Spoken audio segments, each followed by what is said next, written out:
Hello and welcome back to the Goat Cave podcast. Today's guest is a Southern Ontario rider who has been shredding and racing for close to 20 years. Not only is Dave Thomas an unreal rider who has sent some gnarly moves like a front flip over the biggest box jump at Joyride, but he's also played a huge role for our community as the General Manager of Joyride 150. Over the last year, Dave has been putting in a lot of work behind the scenes to make sure we can all continue to ride Joyride 150 after COVID-19 and the pandemic. To top it off, Dave has also built himself a pretty rad truck and is the man behind Stance is Everything. Dave Thomas, it's rad to finally be meeting you. How are you, man? Pretty good, man. Thanks for having me on. Absolutely, dude. This is going to be a lot of fun. So typically the way that we start the show is we go all the way back to when you first started riding. So yeah, tell us about how you got started. So I got started basically when my parents split up when I was about 13 or so. I kind of used that as an excuse to get another bike. I'd always wanted a BMX bike for the longest time, and I had a mountain bike. And I kind of convinced them that I needed one bike at each place, and it sort of worked out. And then funny enough, I ended up riding that bike back and forth to their houses anyway. So really I only need one bike, but I used that to get my first bike. And then it was kind of on from there. I skateboarded before that. I skateboarded for a while actually. But I was always sort of interested in the BMX, and I did both for a little bit. And then I got kind of tired of hitting pebbles on a skateboard and put that aside, and then went full bore into BMX. Dude, that's awesome. Yeah, it's did you really get started within racing, or was it always kind of freestyle to start and then racing later on? No, I definitely started out racing. I got my first bike. It was a race bike. And I raced at Track 2000, the local BMX track. I grew up in Mississauga. So Track 2000 wasn't too far. It was in Milton. And the guy who sold me my first bike, he was a racer too. And he went to the same high school. He's probably about 3 or 4 grades above me.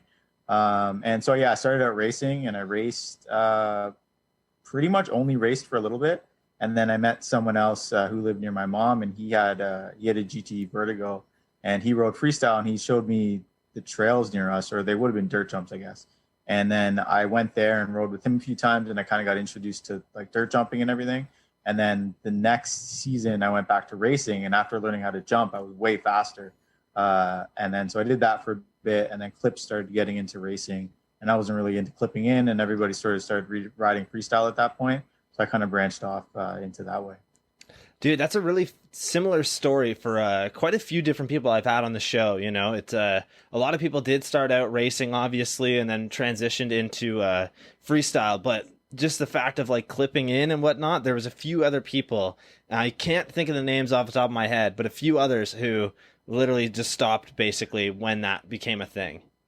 Well, there gets to a point with racing where you can be fast kind of without training and without specifically needing to practice. Like you just ride your bike, and then you get to that breaking point where it's like, you know, I got to clip in, I got to have like a really more specific bike, and a lot of people just aren't really into it. And by the time I stopped, really only one of my friends was kind of still into it. So then I kind of looked around on the gate, and I was like, I don't even know any of these dudes, and I'm not really riding with my friends. So then I jumped ship. I kept all my stuff. I still have my last race frame hanging in my garage right now, but I stepped away from racing for quite some time. Yeah, another Ontario, local who raced and then got into freestyle is actually Beatrice, who runs the Bloom. Yep. She was, huge into racing. She also rode Track 2000 quite a bit, really enjoyed it. And then same thing, right? Just kind of got to a point where I guess things probably just got boring for her, right? Like it is, like you say, at a specific point, you're just going fast on your bike and it's not really up to the training anymore. Yeah, I mean, it becomes that you're training to just go fast, and a lot of the racetracks changed, and Milton used to have a really rad pro set at one point that was really like trails, and then it kind of changed into sort of more of a race thing, and I was like, this isn't really where I want to go. And then the trails were still there, and the street never goes away, so I was like, I'll just do this. And then we had a really good crew of people in Mississauga, like a really, really good crew, and a lot of those guys are still the guys that I ride with, so it just made a lot of sense to just keep riding with them, just not on track. Yeah, exactly. There is a really good crew in Mississauga, right? Like everybody there really shreds, especially, because you're so close to Toronto. But I would say that obviously Joyride plays a big part in that, but we'll get to that later. When you first started like really getting into freestyle, I'm assuming there was quite a few people that you were really looking up to from the local area. Do you know who those people would be? Are they still riding to this day? So it's kind of funny. In the local area, we just had a really strong group of kids who were like the same age. So we didn't really look up. Like I don't know what happened to the older generation. It was kind of, I guess a lot of them had sort of moved on. So we were kind of the big group that just sort of stayed together. And it was kind of like that in Ontario too. A lot of the guys that I met with, we were just like the guys for the longest time. So I looked up to a lot of guys that I rode with. One guy that I really remember was this guy Mark Winch, and he was every scene has the guy who's really pushing the sport, and he was the guy who learned a lot of the tricks first. And the first time I met him, he actually fell really hard. He was doing a feeble on a wooden ledge, and his front peg dropped down, and he went straight to his head, Oof. and he ended up plates in his head, and that kind of made him notorious in Mississauga as like he's like, oh, that's the guy with the plates in his head, and he'd come down to the trails and he'd rip a 360 on like a borrowed bike because he wasn't supposed to be riding for a period of time. And he was the first guy that I saw do a lot of tricks and made me realize that like people my age could do a lot of these tricks and that we could push the sport sort of as far as we wanted to. Yeah, that's wild, man. That's a good story just to like instantly, learn that you got to wear a helmet, right? Like, Yeah. yeah, absolutely, eh? It took a long time for all of us to sort of commit to wearing a helmet, which is totally. I try not to like old man a lot of the kids that I see at the skate park without a helmet on, but concussions aren't sweet. Dude, even worse than concussions is like the stuff that happened to Scotty Kramer, right? That's a great Yeah, example of like why you need to wear a helmet because he was wearing one, and then yeah, same for with sure. Brett. He was wearing a helmet. Yeah, And it is just funny because it's like you see all these examples, but people always think, oh, it won't happen to me, right? But I was the same way though. I'll be honest. I have yeah, two video parts out where I don't think I'm wearing a helmet for many of the clips at all. So, and now I do, which is yeah. rad. Well, I was weird for a time too, where it was like, all right, if I'm riding trails, I'm going to wear a helmet. If I'm riding street, I'm not going to wear a helmet. If I'm riding a skate park, it kind of depended at which one I was at. And then even then, we wore soft shell Protex, which are like really not the greatest things anyway. So, but live and learn, and I just hope that a lot of the dudes riding now realize the value in wearing a helmet now and how it can really make it just makes it your life better, but you can also ride longer if your head's protected. Yeah, absolutely, man. Fully agree with you there. Anyways, when you got into freestyle, how long until you competed in your first contest? Because I know you rode in Metro Jam in 2005, which we had Moxley on last week, and we all know Moxley's the Metro Jam king. Yeah. Always throwing down, always killing it. And he was saying he first rode in it in 2007. Uh, I rode in it. I rode in it before it was Metro Jam actually. It was my first contest was Primo La Revolution. You'd have to look up the year. I honestly don't remember. And that was the first year that I rode in it. And I actually was lucky enough to ride in pretty much all of no, not even pretty much. I rode in all of the actual Metro Jams that were put on by like Miron and crew, which is pretty lucky. And my big thing, and this is going to kind of, depending on the age of a lot of people who see this, the big reason that I wanted to ride in all those contests was simply because the ramps that they brought didn't exist in Ontario. So, I mean, a lot of the times it was like my first street spine, I rode it in a contest. My first quarter pipe over 5 feet, that was in a contest. Kinked rail in a contest. It was just like they brought these things, and it's like, okay, cool, I'm gonna ride this. And that was always my goal with the contest. Wasn't even I didn't care about placement or anything. I was like, hey, me and a bunch of friends are gonna ride these ramps that don't exist in our area. I have to be there. Like I have to ride these ramps, and then you place whatever, and but you got to ride those ramps. So that was kind of where it was. So yeah, I'm looking. I can kind of see the back of your screen there. That green ramp era, that was probably like three Metro Jams in for me at that point. Uh, and that was a good year for sure. I definitely got some memories of that year. I'm also in props best of whatever that year is for crashing on that King Trail. So I mean, that was a good year. That was a fun year. There's a year, I think before that, where the ramps were white, and me and a bunch of dudes, we all rode really well. My friend Mike made finals, and we just had like a really good time. We all ended up like kind of like in the top, I'd say like top 25, and that's always fun when you and your friends do really well at a contest. So that was cool.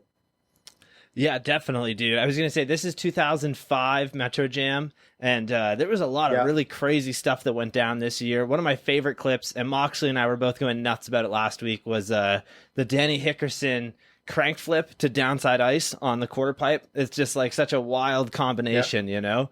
And I definitely have seen your bail. I'm going to see if I can try and find it in a couple minutes here. But yeah, On the kinked on the rail. rail, yeah. Yeah, the kinked rail was a really good idea, and I think that we need more of that, you know? It's something that I've talked to so many people from all over the world at this point, and I've noticed that in the UK, pretty much every indoor park has, a small sized kink rail for people to learn on. But I was Yeah. thinking about it, I'm like, I don't think there is a kinked rail, like an indoor spot with a kinked rail in most of North America, which is so wild to think about. I think you're probably right. So in that year, I think the furthest I got was to this top of the last stage, which like I had never hopped on a king trail before my run, and it was just like at a height. I'm like, well, I know I can get on the top. Let's see if I can make it to the bottom. And that's kind of the thing that I was talking about. Like they would bring in like the biggest box jump I'd ever ridden, sort of up to that point in my life was at a Metro Jam contest. And same thing, like I rode. So it was pretty much my friend Mike and my friend Jeff and myself. We would always enter. And Jeff and I were sitting in practice, and we're like, man, this is the biggest box jump we've ever seen. What do you want to do over it? And I was like, hey, how about we just jump it? And he's like, all right, cool. And so he jumped it, and then I jumped it, and that's all we could do. Like just getting over it was the big thing to us. But it was like, man, we're never going to see a box jump this size again until years later Joyride came around. So that's just kind of like how we go about it. Was that Mr. Jeff Robertson you're speaking of? No, it's a buddy of mine, Jeff Meadows. Jeff Robertson, he was like he's a bit farther from me, so it wasn't kind of Mississauga. A lot of the guys like you'll hear me mention is like dudes who I rode with in Mississauga a lot, and then eventually we met a lot of the dudes from Niagara and Hamilton and surrounding areas just through the fact that there wasn't a lot of indoor spots. I don't know if you've I think this was a bit before your time, but have you heard of like Rail City or Industry Skate Park? Yeah, so I had just got started riding like right when Industries had closed, and it was a different park. Okay. I think it was Rizzi's when it closed. Yeah, for it was good. Rizzi's Park at the end. Yeah. So that park was, I think it went X Up, Rail City, Industry, and then Rizzi's Park, which might have been like all different owners or name changes. And that park was the closest indoor park, and it was about 2 hour drive from Mississauga. But that's where everyone went, and that's where we sort of all met each other, and that's where I met a lot of riders outside of sort of our local Mississauga scene. Was through that and Metro Jam, really. Dude, all the kids want to complain about like crappy foam and some foam pits, but dude, you go there, like I saw the photos. That place was literally like cut up couch cushions, you know? So yeah, a concept that a lot of kids don't understand was the first time I rode a foam pit, I had to drive to the States. We went to Woodward in the winter, and so we drove, really far to ride a foam pit. And then at that point, when Industry put one in, it's like, oh, cool. There's one that's closer. And I remember doing a flip, and I looped out at the bottom because I hit the bottom. And I was like, well, that was dumb. I might as well have just tried it on the box jump if I'm going to loop out in a foam pit and hit the bottom. That foam pit was not very safe. I know, it probably tainted foam pits for a lot of the older riders, you know? Like, there's probably so many dudes that just don't want to touch one because of the like experiences there, you know? Yeah, exactly. Yeah. Yeah, anyways, man, I saw your BMX magazine collection on Instagram, and I was blown away. I am I like to try and collect some BMX stuff. I don't have a bunch of stuff. Magazines were always one of those things that I really enjoyed, but when I had started riding, right, like, I think I only got 5 years of riding with magazines around. But yeah, what ended up happening with those? Because I know some of them you have at Joyride now for people to look at, correct? Yep. Yeah, so I I ended up keeping my magazines uh, in a. I put them in a box, and my mom, she moved, and for whatever reason, she moved the boxes. I know. I honestly, so it was a like another house, and she's like, "Hey, can you?" She's like, "I want to clean up the basement a little bit more." She's like, "Can you come get these magazines?" I was like, "Oh, I didn't even know you still had these." Um, so I had Ride BMX subscriptions for probably about 3 or 4 years. So I have most of those now. And then I had a bunch of Snap magazines as well. But those didn't really, that was more of like sort of a race magazine. Didn't really hold as much significance to me. So I actually gave those to, I want to say mid school BMX on Instagram. It might have been Y2K BMX. One of those guys that were just reaching out. And I was like, you're going to put more use to these than I am. And then the Ride magazines just kind of sat at home. And I pulled a few out, and my son and I looked through them, but he wasn't really into them too much. And then once I got the job at Joyride, just through talking to some of the staff and stuff, kind of like yourself, they didn't really have a lot of the magazine era. So I brought them in and just sort of dropped them in the break room, and I just put it like wrote on the box. I'm like, you can read them, just don't take them home. So I don't know what I'm doing with them yet.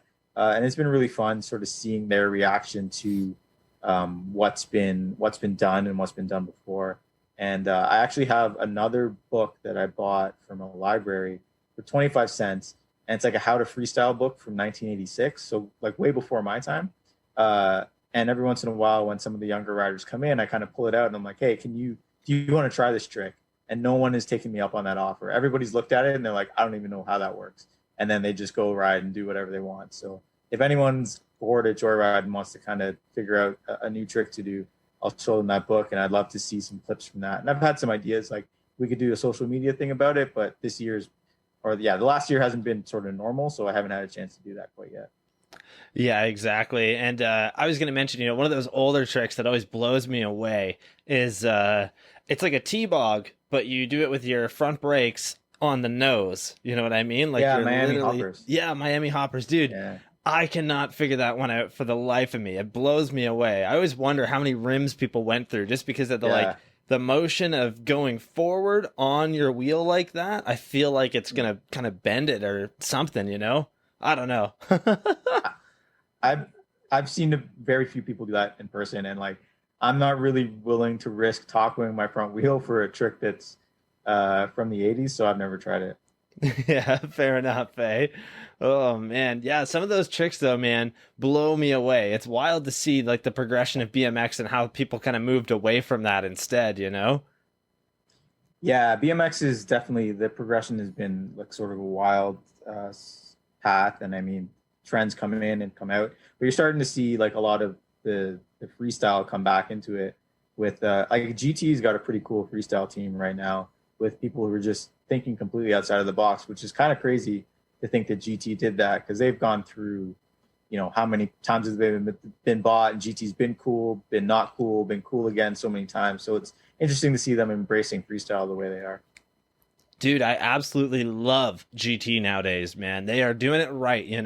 They've got Yeah. quite a few people on there, and the demographic of people is so different. Like you have Brian Shakinski, who I always feel like Brian is the guy who like works an office job and has a button-up shirt, and then you got Ratty Matty, who is like the complete opposite.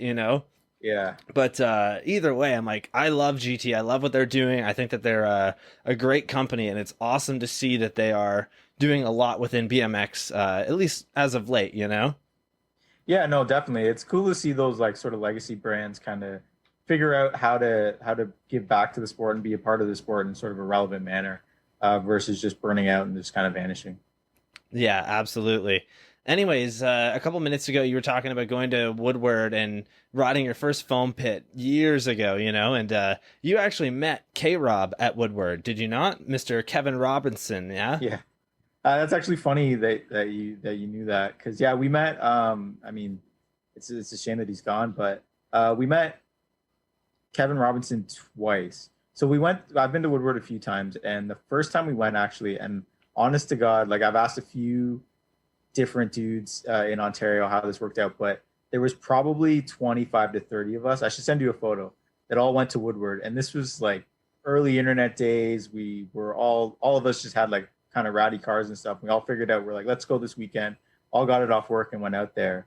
And I think because we came with such a large crew, K Rob was there, and he remembered us. And then so when I came the last time, he was like, "Hey, you're one of the dudes from Canada." And I said, "Yeah, how do you remember?" And he's like, "Oh, we don't get as many Canadians at once as we did that one time." And so I met him, and he was super nice, really big guy. You could tell that he put some work in at the gym.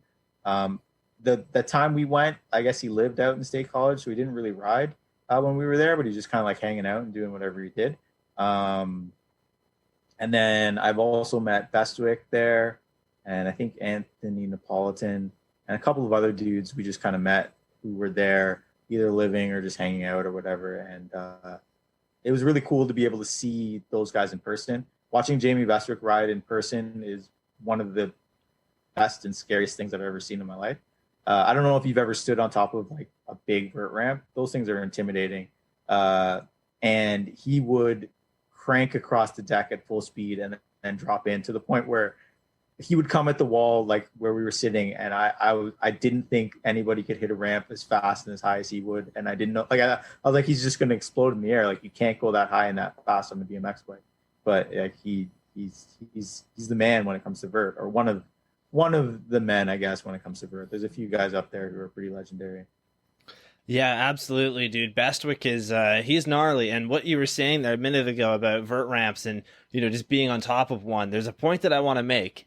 For anybody who isn't really aware, you guys had a mini vert ramp at Joyride. It was 10 foot with 6 inches of vert. However, a true vert ramp is 13 feet with 1 foot of vert, if I'm correct. So. Yeah, but they get even bigger. I don't know what the next game size one, but I think that's like, I think the 13 foot is the classifications for like a true. That's where vert starts at.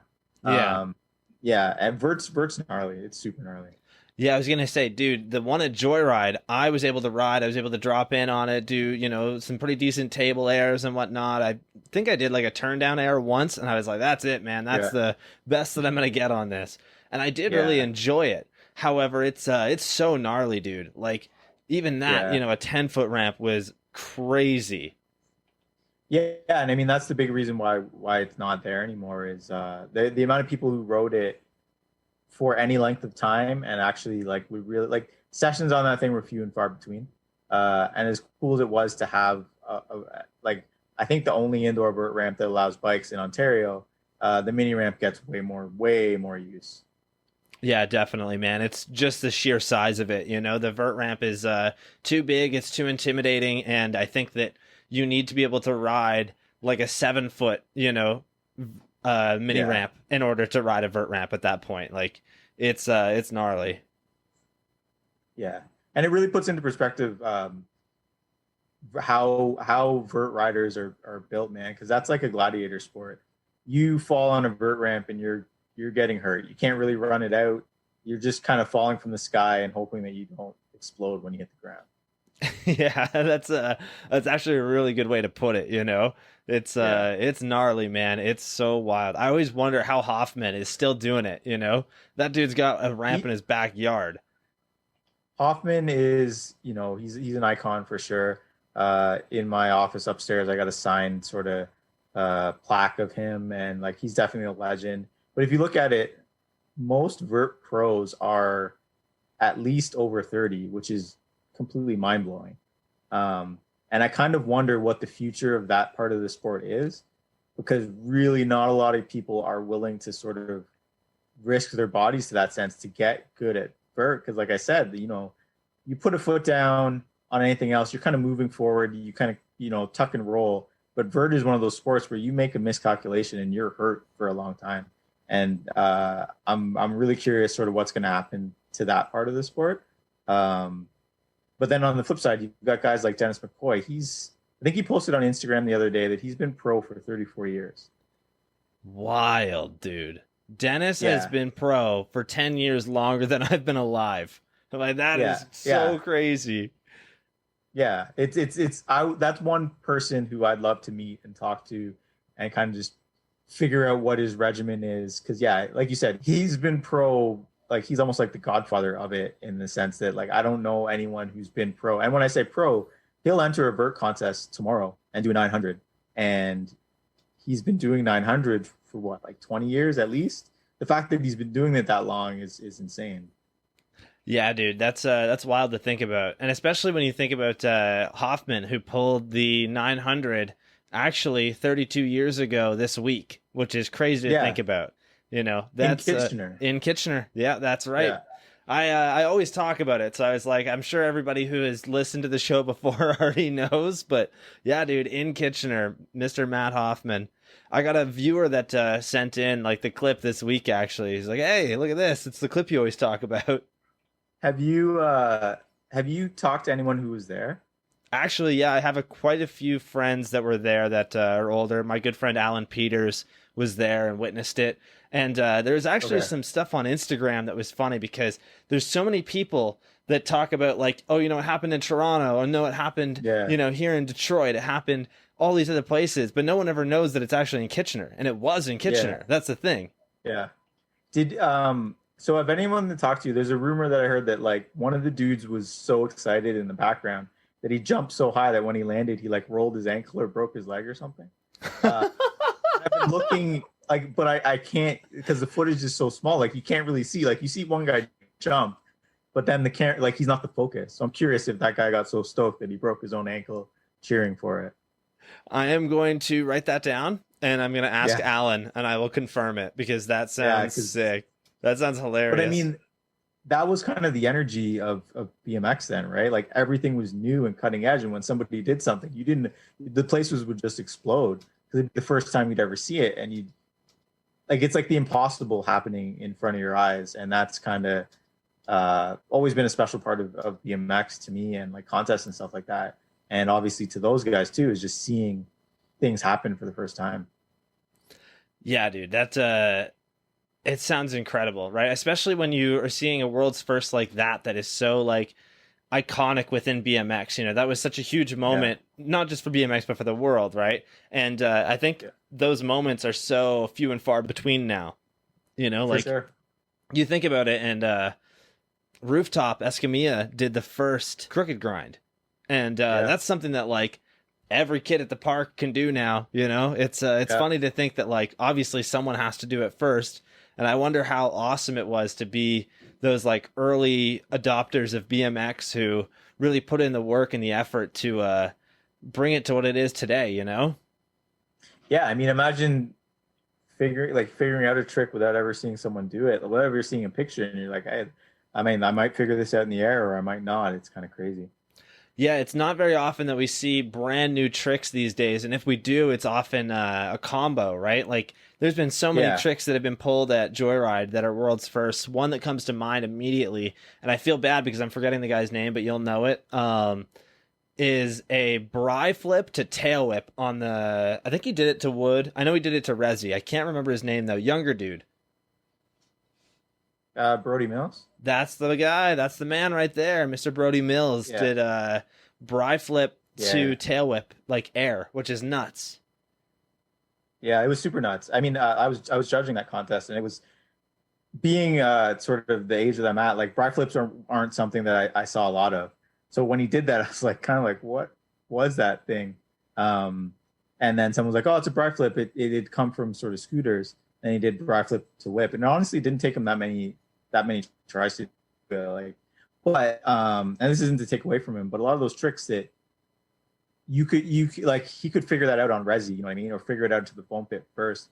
Whereas a lot of the other guys, they were figuring it out to wood, or you see like old footage of guys holding bed sheets as if that's going to catch somebody, like four guys at the end, four corners of a bed sheet trying to catch someone trying a new trick. Like that was never going to work, but that's what they tried, right? Yeah, or the mattress on the dirt jump landing. That was always a Yeah, good one.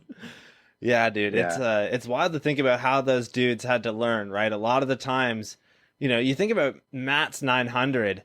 How did he even start trying that, right? That's something that is so crazy and so wild. How do you start to even try and figure out the rotation? I guess if you can do a 540, you know when you're yeah. going to be coming back in. Like you've got that feeling, but like, dude, a whole another 360, where do you start to figure that out? And how do you just go for it, especially then?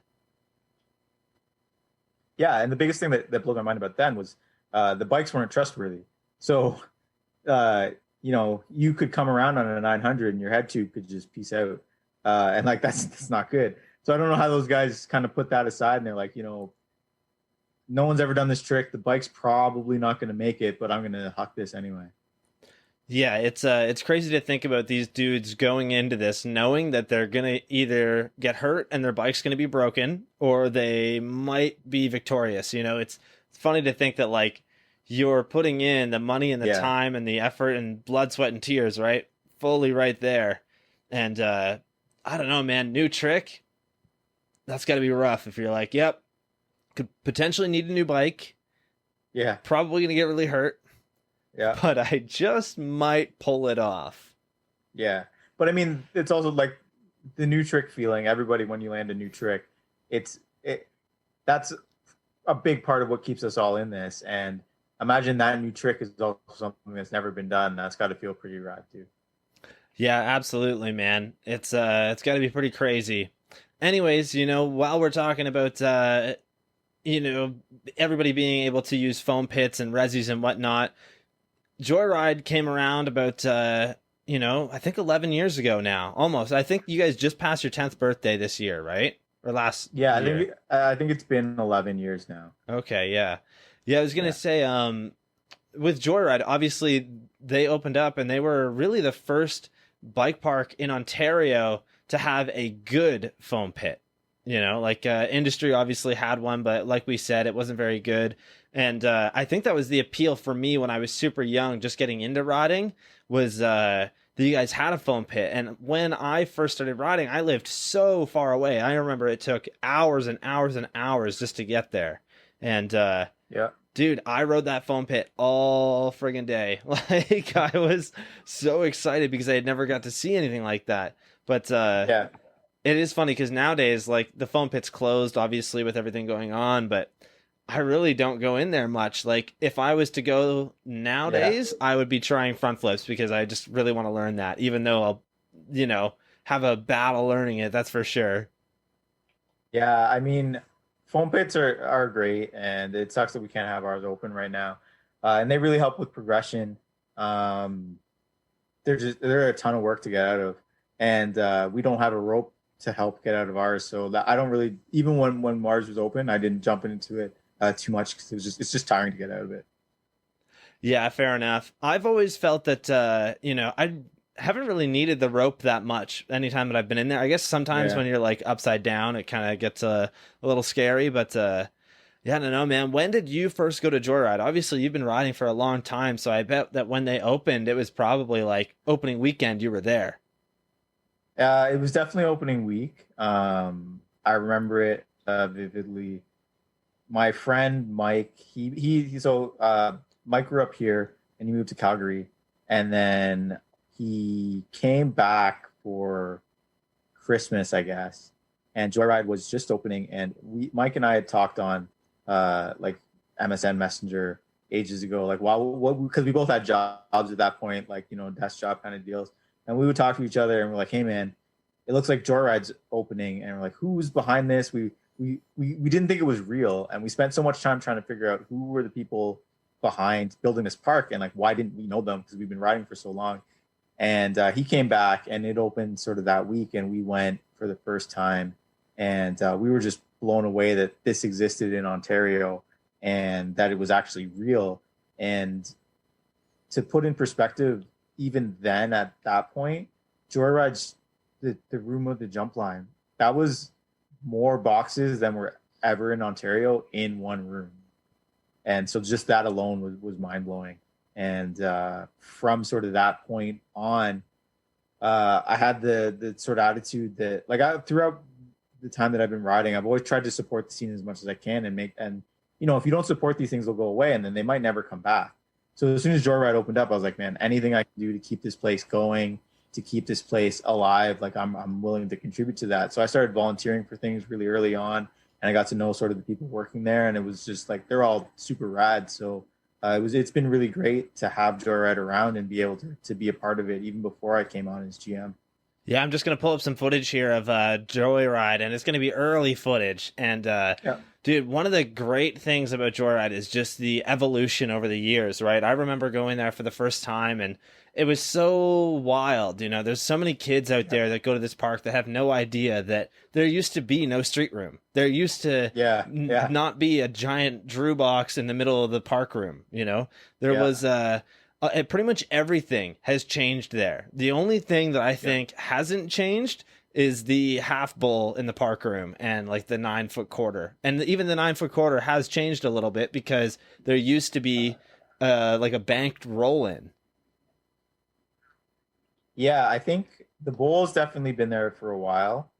Obviously, the Fox Wall is also pretty original.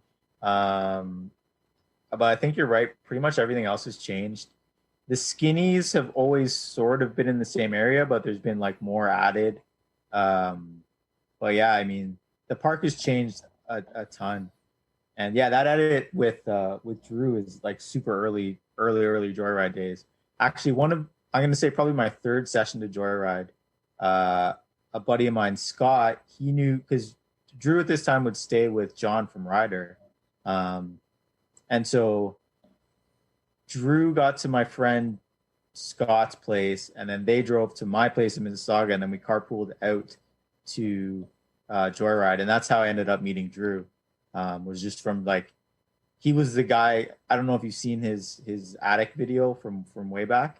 He was the guy. He was introduced to me. He's like, "Oh, Dave, like I want you to drive this guy to Joyride with me. It's this kid from the attic."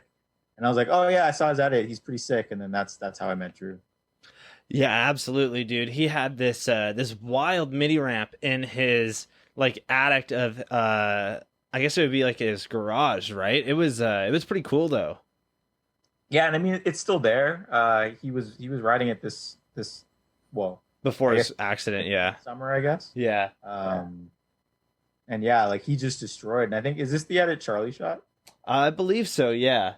Yeah, yeah. This one was wild, and this is like super early Joyride. That weird spine thing that Moxley was talking about. Dude, Um, I wish I was able to ride that thing. I never got the chance to because I just wasn't good enough. it was definitely different. At that point, like I'd been riding for a while, and that showed up, and I was like, "How do you ride this thing?" But yeah, it was really cool, and yeah, just even looking at that video, just how big the vert room looks compared to now, where there's so many more ramps. Right? It's just really crazy.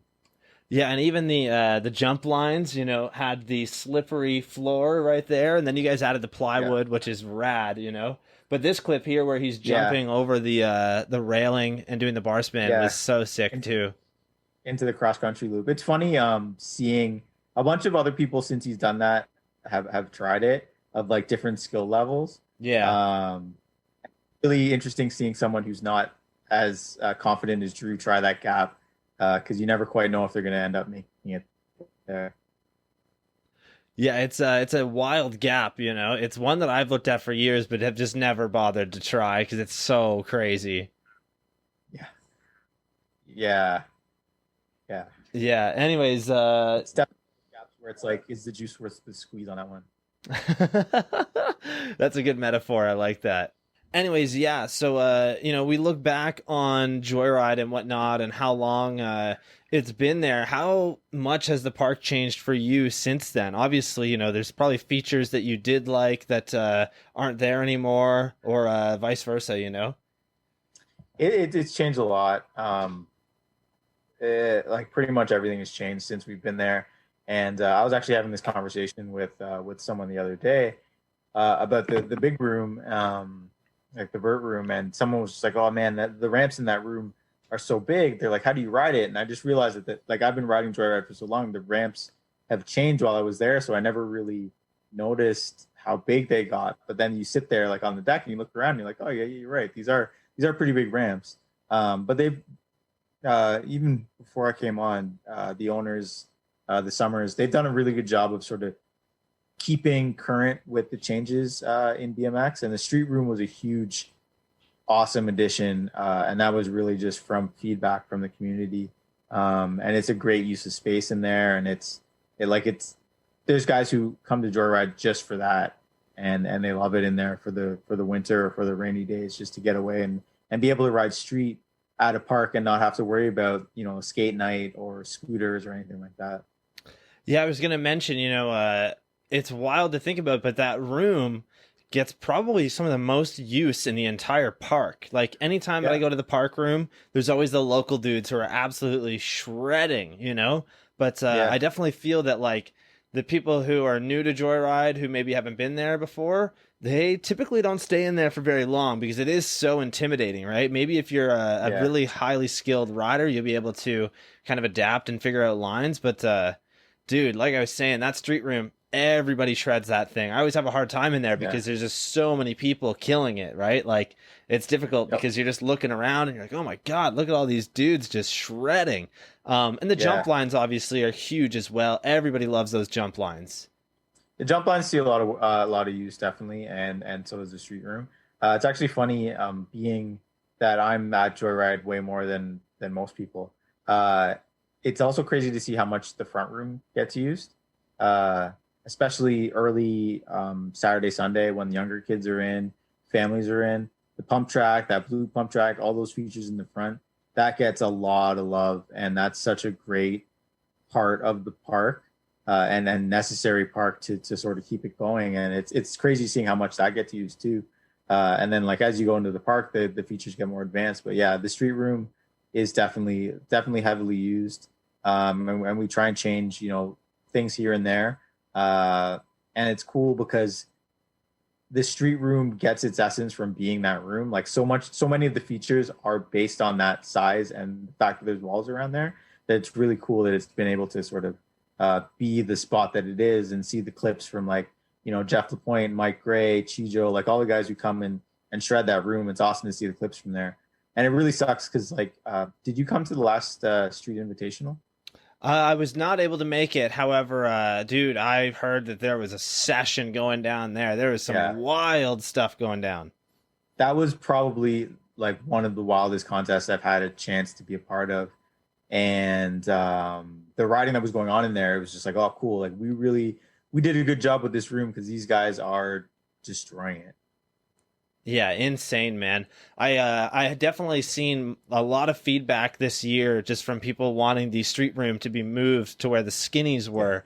But Yeah. dude, it's just not a viable option. Like to move No. everything, I guess it would make more sense to put it in there because the roof is a lot higher. However, dude, I think you'd get so many people trying to jump from jump line into street section, even though there's no transfers allowed and whatnot.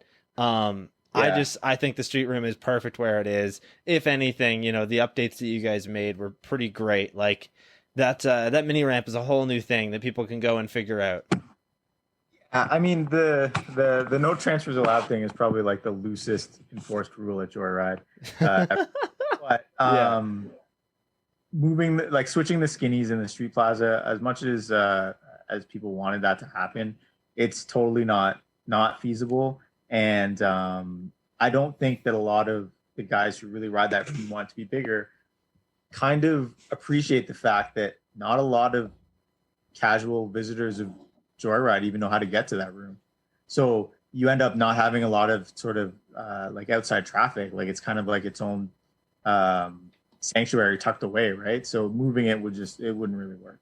But yeah, we would love to change it up a little bit more. Obviously, we haven't had a chance to make as many changes as we normally would this year, but we're really glad for the people who do enjoy it, that they enjoy it so much. Definitely. And I was going to mention, you make a really good point there stating that, a lot of people who are just casuals, maybe they're there with their young children, don't know how to get into that room because I will be honest, the street room does have a lot of features that could be really fun for a small child who's just learning, Yep. right? Whereas the jump lines are just so intimidating. Most kids aren't going to even bother going up there because they can't. Yeah. Like, even just to get up those steep banks, dude, that can be difficult. But that street room, if it was in, the other room, I think we would see a lot more people and a lot more traffic from people who maybe just shouldn't be in there in general. Yeah, yeah, and once kids do find that room, they love it, and which is awesome. But if you like, I don't know what times you normally go to Joyride, but if you're there on like a Saturday or Sunday morning and you're trying to ride the street room, it does get a little bit difficult when those kids do find it.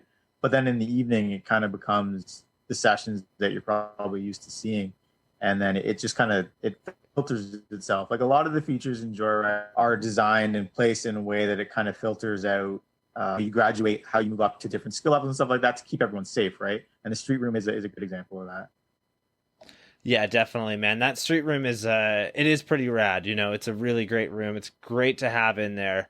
But yeah, like you said, definitely gets a lot of traffic. And I think that like those sessions where people are going in around 5 o'clock, dude, it gets gnarly in there. I've seen a lot of cool stuff go down. Yeah, it's a lot of fun to be there and just see people use it. And when we sort of have conversations about making changes to ramps and stuff, and then we change it, and we kind of poke our heads in, when some of the locals get there, and if people are sessioning the new feature, it's like, okay, cool, we made a good decision. And you can almost tell if we've made the right decision based on how quickly the tire marks accumulate on it. Like if we made a new feature and it stays pretty pristine for a really long time, it's like, oh, maybe we went too gnarly or put this in the wrong spot. But if we make something and it's like black by the next 2 days, and it's like, okay, this feature really stuck. Dude, you make a really good point on that, actually. And something that I can remember from years ago was when they added the original step up to the Drew B box. So for those who aren't aware, the Drew B box didn't actually have the bank on the top of it all the way. It used to have a raised knuckle on the top. So it was flat and then with like a little roller and then a bigger landing.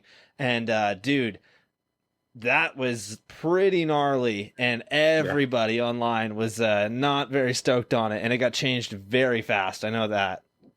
Yeah, the way it is now is much better than that sort of knuckle that it had at the top.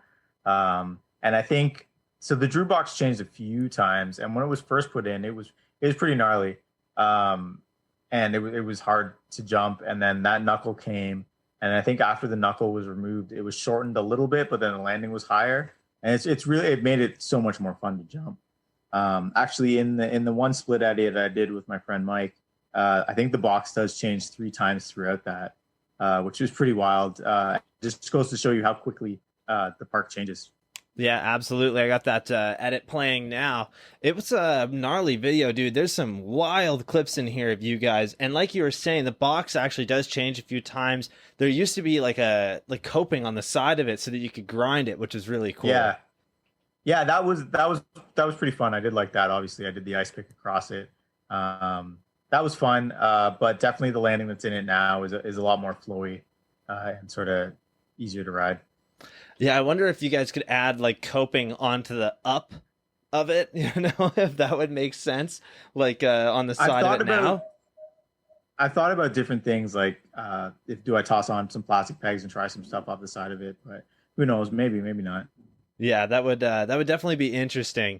Anyways, while we're on the topic of Joyride, obviously you are now the general manager at Joyride, and you have a pretty important role there. Realistically, Mark and oh my God, I'm gonna mess her name up. It's Lindsay, right? Leslie. Close. Lindsay's my wife. Leslie's Mark's wife. Perfect. Yeah. So Mark and Leslie have done an amazing job with Joyride, and obviously they trust you so well to be the GM there. Anyways, when did you first get hired there, and did you move up in positions at all, or were you just a local for years and thought you were ready for the job? I think, so I got hired in 2019, I believe it was. December of 2019. That sounds about right. December 9th, 2019. Yeah, December 9th. Yeah, December 9th of 2019. I didn't move up. Prior to working at Joyride, I was actually a web developer for about 10 to 12 years.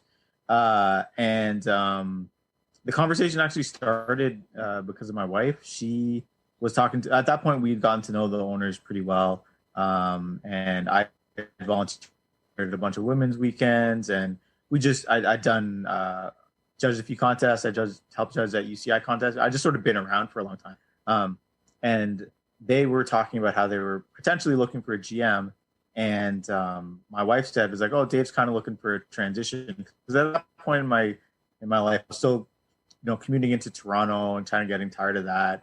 And it was kind of like, I could do this for a really long time, or I could maybe try and do something else. So we started chatting about it, and then I got hurt. So then we didn't chat about it for a long time because I was hurt for a while. And then after I got better, we chatted about it some more. And I actually asked him like a few times through the process. I was like, "Are you sure you want this to be me?" Because I really didn't have any sort of general management experience. I've been a team lead as like a web developer, but no management experience at all. But they said that they definitely did want it to be me, and just based on like sort of my passion and some of the skills that I did have. And then from there, it was just kind of me sort of getting all the ducks in a row and sort of committing to making the leap to do something different. And I decided, to try and be one of those people who gets to do what they love for a living. And that's how I ended up at Joyride. That's awesome, man. And I honestly think that you're the right guy for the job. Obviously, you have been dealt a like crappy set of cards, Yeah. this last year and whatnot. Obviously, jumping into a new position, and then within 3 months of starting this new job, you've got to deal with everything that's going on with COVID, and everybody's turning to you for the answers. Obviously, so yeah, like I was saying, you've done an incredible job. You should really be proud of yourself. And how has it been for you, do you think? Do you think, obviously, you believe you made the right move, because otherwise you wouldn't be there at this point? Yeah. It's been wild. So when I started in December, that was pre sort of COVID, and I got started. December is a huge month for Joyride, um, with like winter break and all that, and it's cold, and everyone wanted to ride, and it's like came into a fast paced environment, meeting all these new people, learning all these new practices, things to be doing, and like really like okay, cool, like making a couple changes, figuring out what needed to be done to sort of bring the business to where they were hoping to grow it to.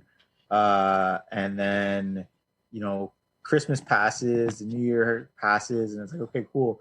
Things are we're hitting that little bit of a lull before March break. We can sort of figure out where we want to go. And then, late February, this thing called COVID or Corona, we were calling it at that time, sort of rears its ugly head, and everything gets flipped like upside down like 3, 4 times. And it's just like, okay, what do we do now? And then so it went from running Joyride effectively and trying to make it a better spot to like, okay, how do we keep Joyride around, and how do we open safely, and how do we allow people to come ride the park during what's going on? Yeah, absolutely, man. And we'll dive more into Joyride and coronavirus in a couple minutes here. I just wanted to, cover a little bit more about Joyride and just how awesome Yeah. it is before we get into that. So, for you being a local of Southern Ontario for so long, you have seen the community within BMX, grow in a sense. Obviously, like you were saying, you were there the first weekend that Joyride opened. How do you think the talent has changed since then? Do you think Joyride has played such a huge role for this community over the years? Yeah, Joyride is definitely so. Joyride came along at a time where um, industry, like we talked about before, was gone. The warehouse was closed, and it was Inflow was kind of the spot. Which Inflow, shout out to Will. He did a great job there, and I've been out there a couple of times. But Joyride came along, and it was something that Ontario had never seen before at that scale, at that level of ramps, being bike only. It was just a huge, different spot that we could kind of call our own.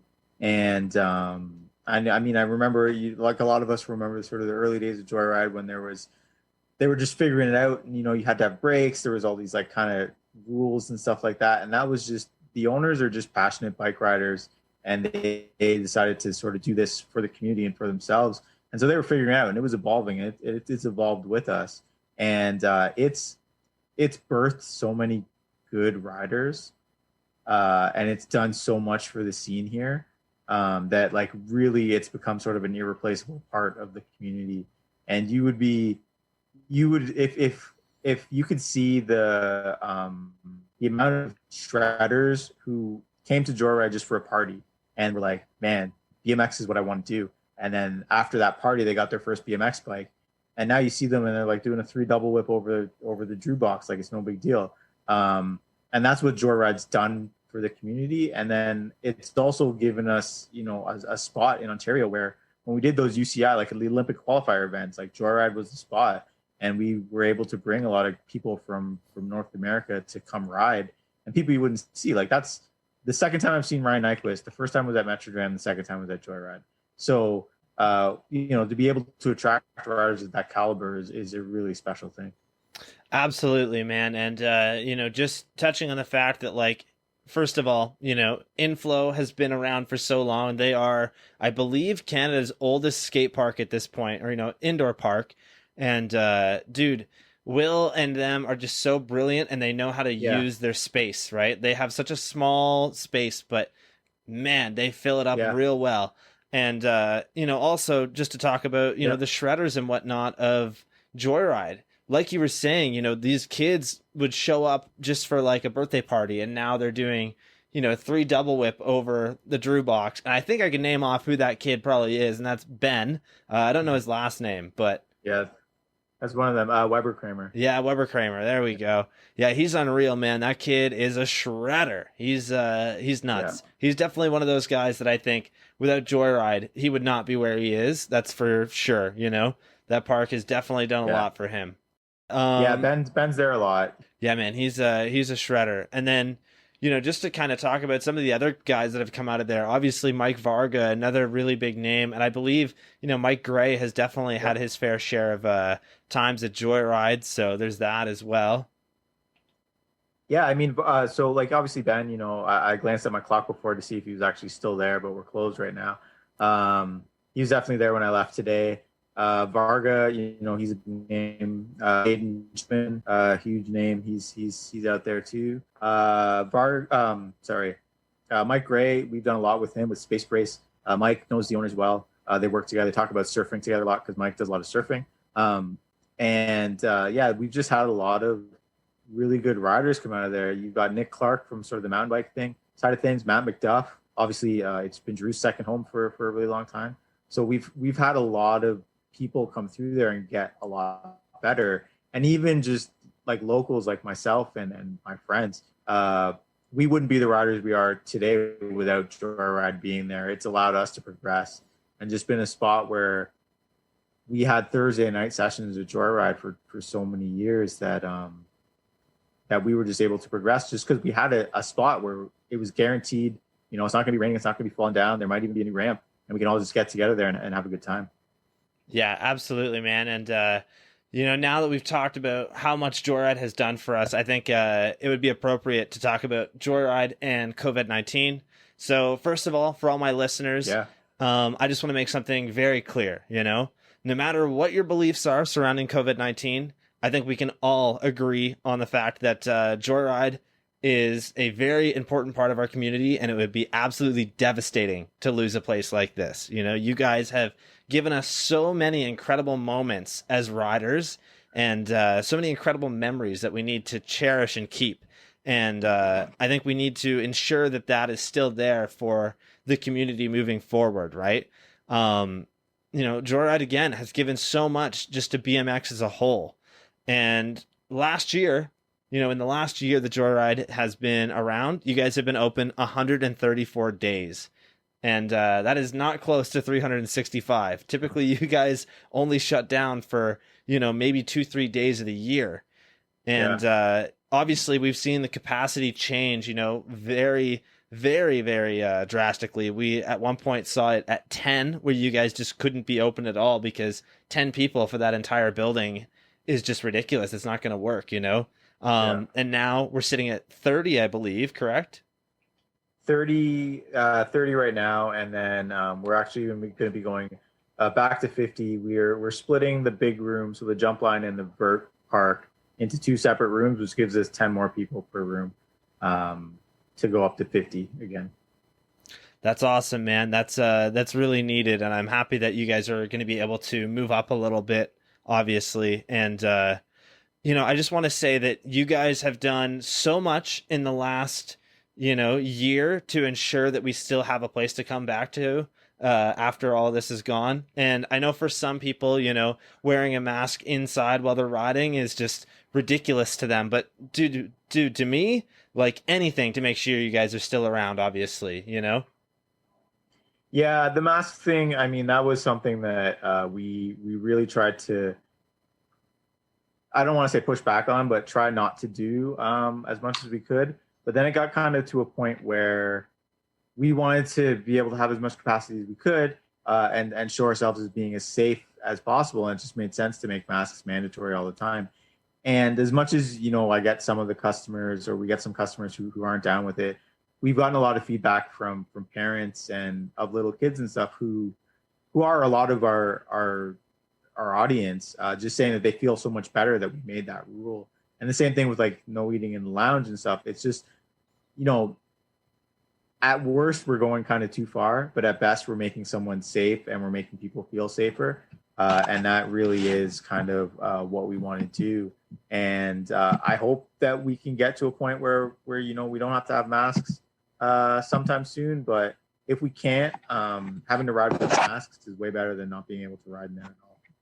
Yeah, exactly. And I just wanted to mention, you guys have gone above and beyond and trying to make sure that people are safe and that people are feeling welcome, and that everybody is, able to come and ride. Because realistically, if you guys don't follow the rules, the park gets shut down. And Yeah. I think what you guys are doing is probably the best option, is to, continuously be on top of it and make sure that people feel welcome and safe and whatnot. And that's the thing that's so unfortunate about this, is that you guys are going so well with everything. You guys are really trying to make sure that you guys are following the guidelines and everything. And I don't know, I guess it's just because of the area that you guys are in that they just don't believe that they can make it safe, or at least the people who are in charge of the actual capacity numbers. Yeah, it's a lot of things. Obviously, York Region has had its troubles with COVID, but the bigger thing is all the people making the rules have no idea what a bike park is, point blank. And then if they do know what a bike park is, maybe they have no idea how big Joyride is, and that's been the hardest thing to try and get across. And the way that the rules are being made and things are set up, it's terrible for small businesses. It's absolutely ridiculous. And I got an email, last week from the public health, basically saying that it's not there. They can't interpret the rules that Ontario is putting down. And because we asked for clarification, because a lot of it's ambiguous, and they just said that hey, it's not up to us to interpret it. Maybe you should get a lawyer. And we were kind of like, well, that's a silly thing to say to a small business when you guys are making the rules. Aren't you guys all in it together? But they're really not. There's so much disconnect in our government, and I've realized that from working at Joyride, and the amount of letters I've written to different people, and I've had there's certain people who I was calling weekly, and every time I call them, when you call someone and you can hear the disappointment in their voice. That's the point where I want to get with everybody who's making the rules, so that they'll just be like, you know what, do what you want, leave me alone. And that's kind of the persistence that I needed to have to be able to get Joyride to sort of reopen. And luckily, the owners were totally cool with me sort of driving that hard. And Leslie's there with me, making calls on the other end, and we're just bombarding them to let us open. And or if we can't open, tell us what we have to do to open. Don't just be like, no. Because I think, as a rule in Ontario, and without getting too political or anything, I think everyone's at a point where it's okay, instead of us telling us what we can't do, tell us how we can do these things safely, because this has been going on for way too long now. Yeah, absolutely. I think you make a great point there. Just talking a little bit about just telling us what we can do and whatnot. Obviously, that's really important. And for you guys, I think it's ridiculous that in 100,000 square foot building, that only 30 people can be in there, because that's 3,333 square foot to a single person. Yeah, and I tried to tell them that, and I tried to be like, look, if we were a retail space, we could have way more people in, and they're just like, yeah, but you're an indoor recreation facility, so you can't. And I was like, so the LCBO down the street, when this first started, had a capacity of 25 people.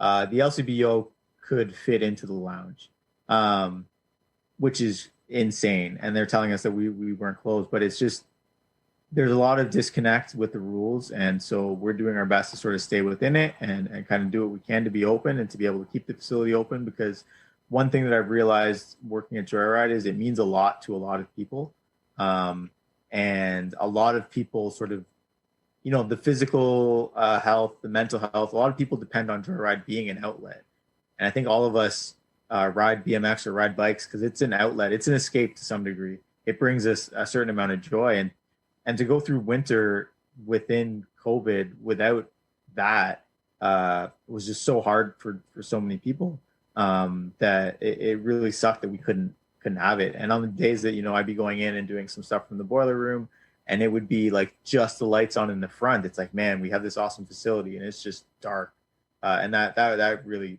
sucked.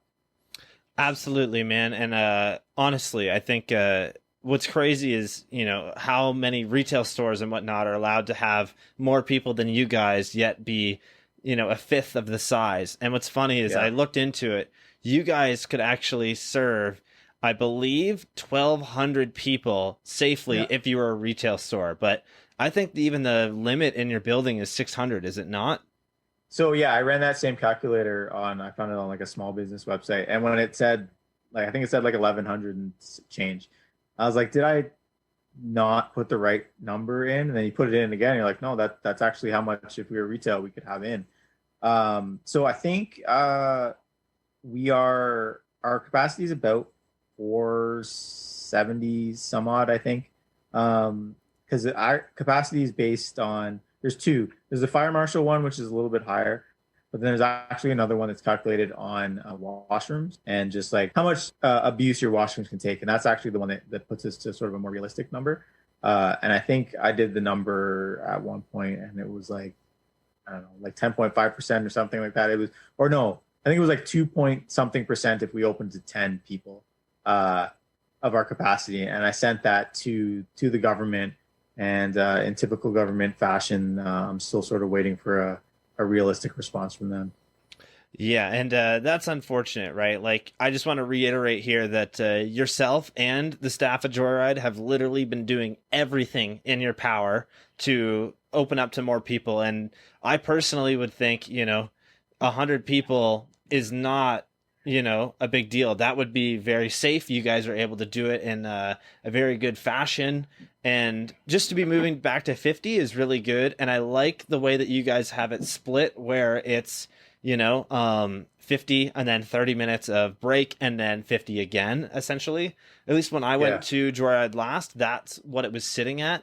And dude, I gotta say, man, 3 hours with 50 people in the building, that's not that bad. A lot of people were complaining just about the price and whatnot. And myself personally, I gotta say, man, if 3 hours isn't enough for you when the building is literally at a quarter of what would be there typically, then I don't know what to say, man, because I got my session in. It was great. I literally left with a feeling of like, yeah, I'm done. I don't really need to ride anymore. Like, I don't know. I think with the amount of runs that I was able to get, I didn't have to wait for anybody, didn't have to, you know, really even look before I dropped in at this point, because there was just such a low number of people.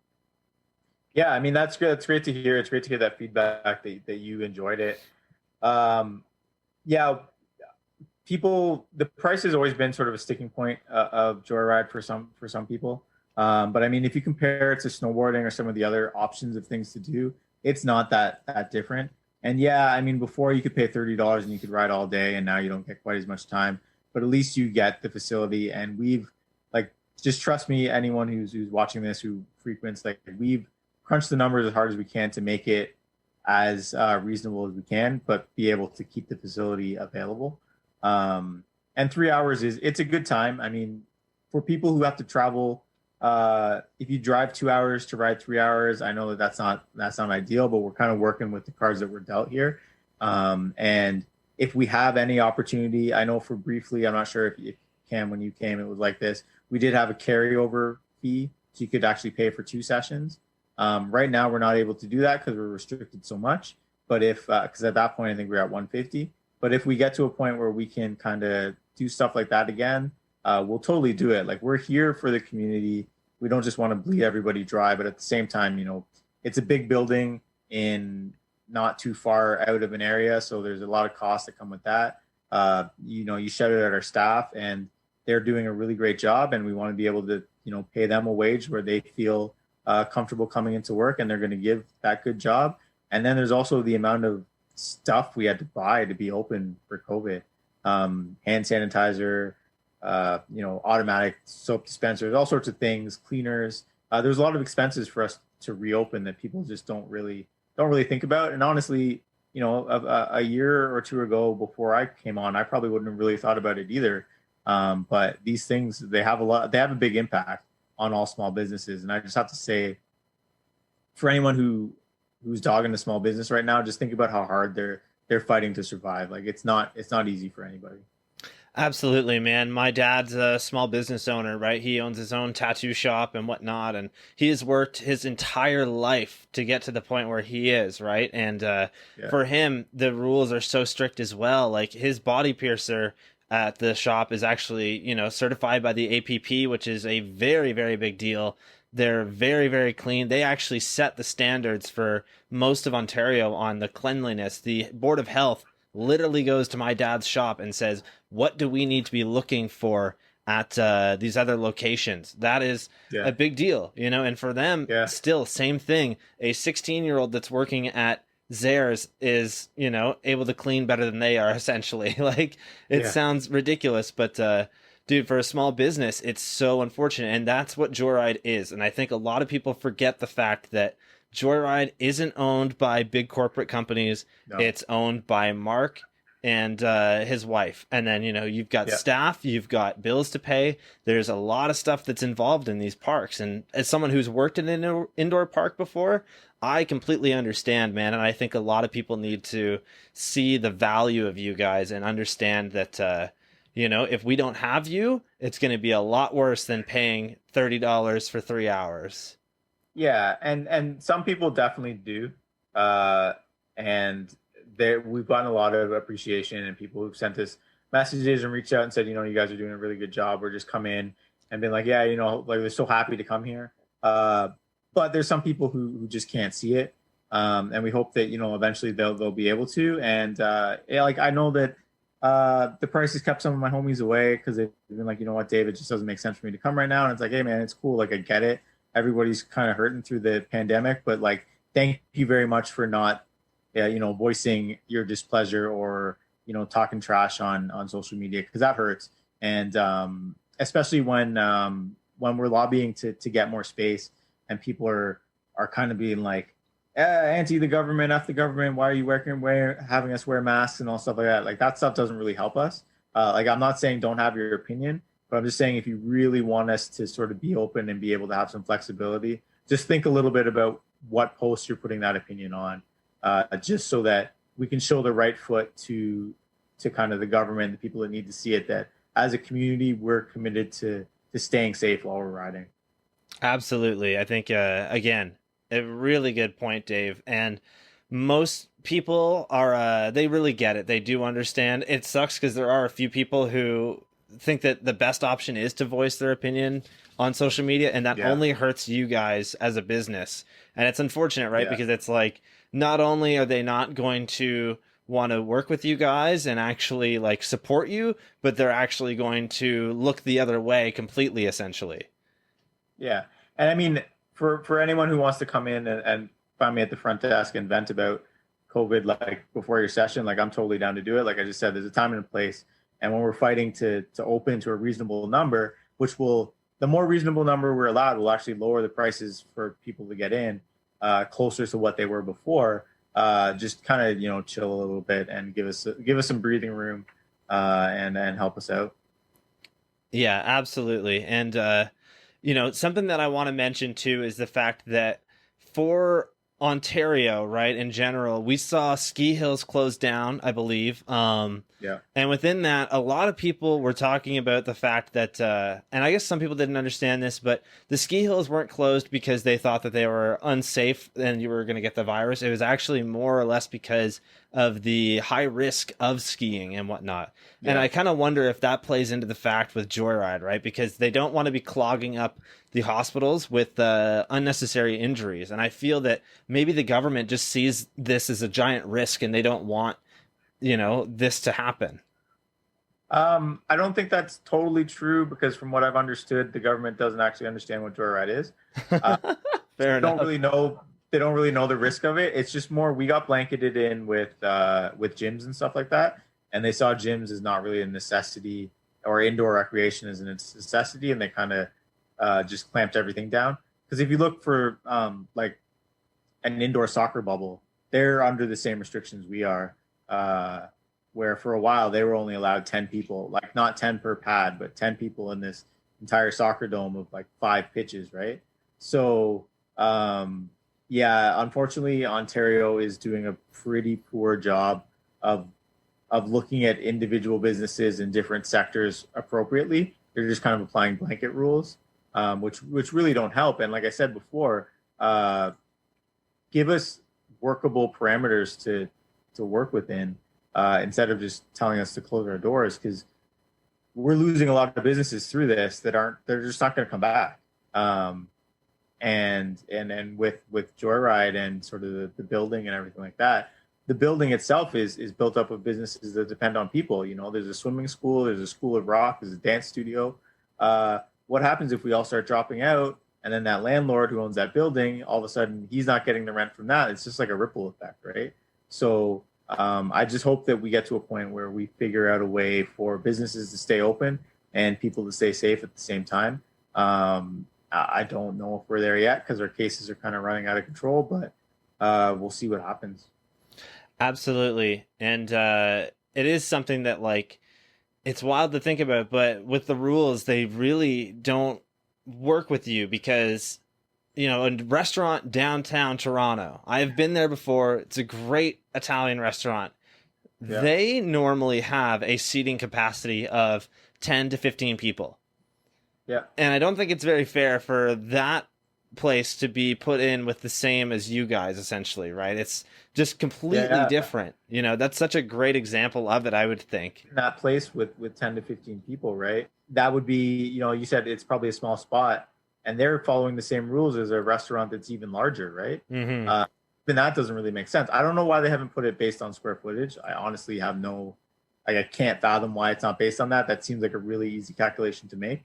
But they just kind of, 10 people, that's what it is. Let's move on. And it's like, that can't really work.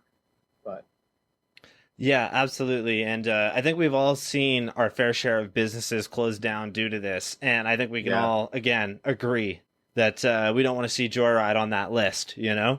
And we're gonna do everything we can to stay off that list.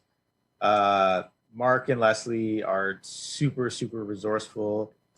We've got a lot of we've had a lot of support from the community through the Boiler Room, which is if people don't know, that's the same business. So thanks for all the support there, and we're going to do as much as we can to make sure that we don't hit that list.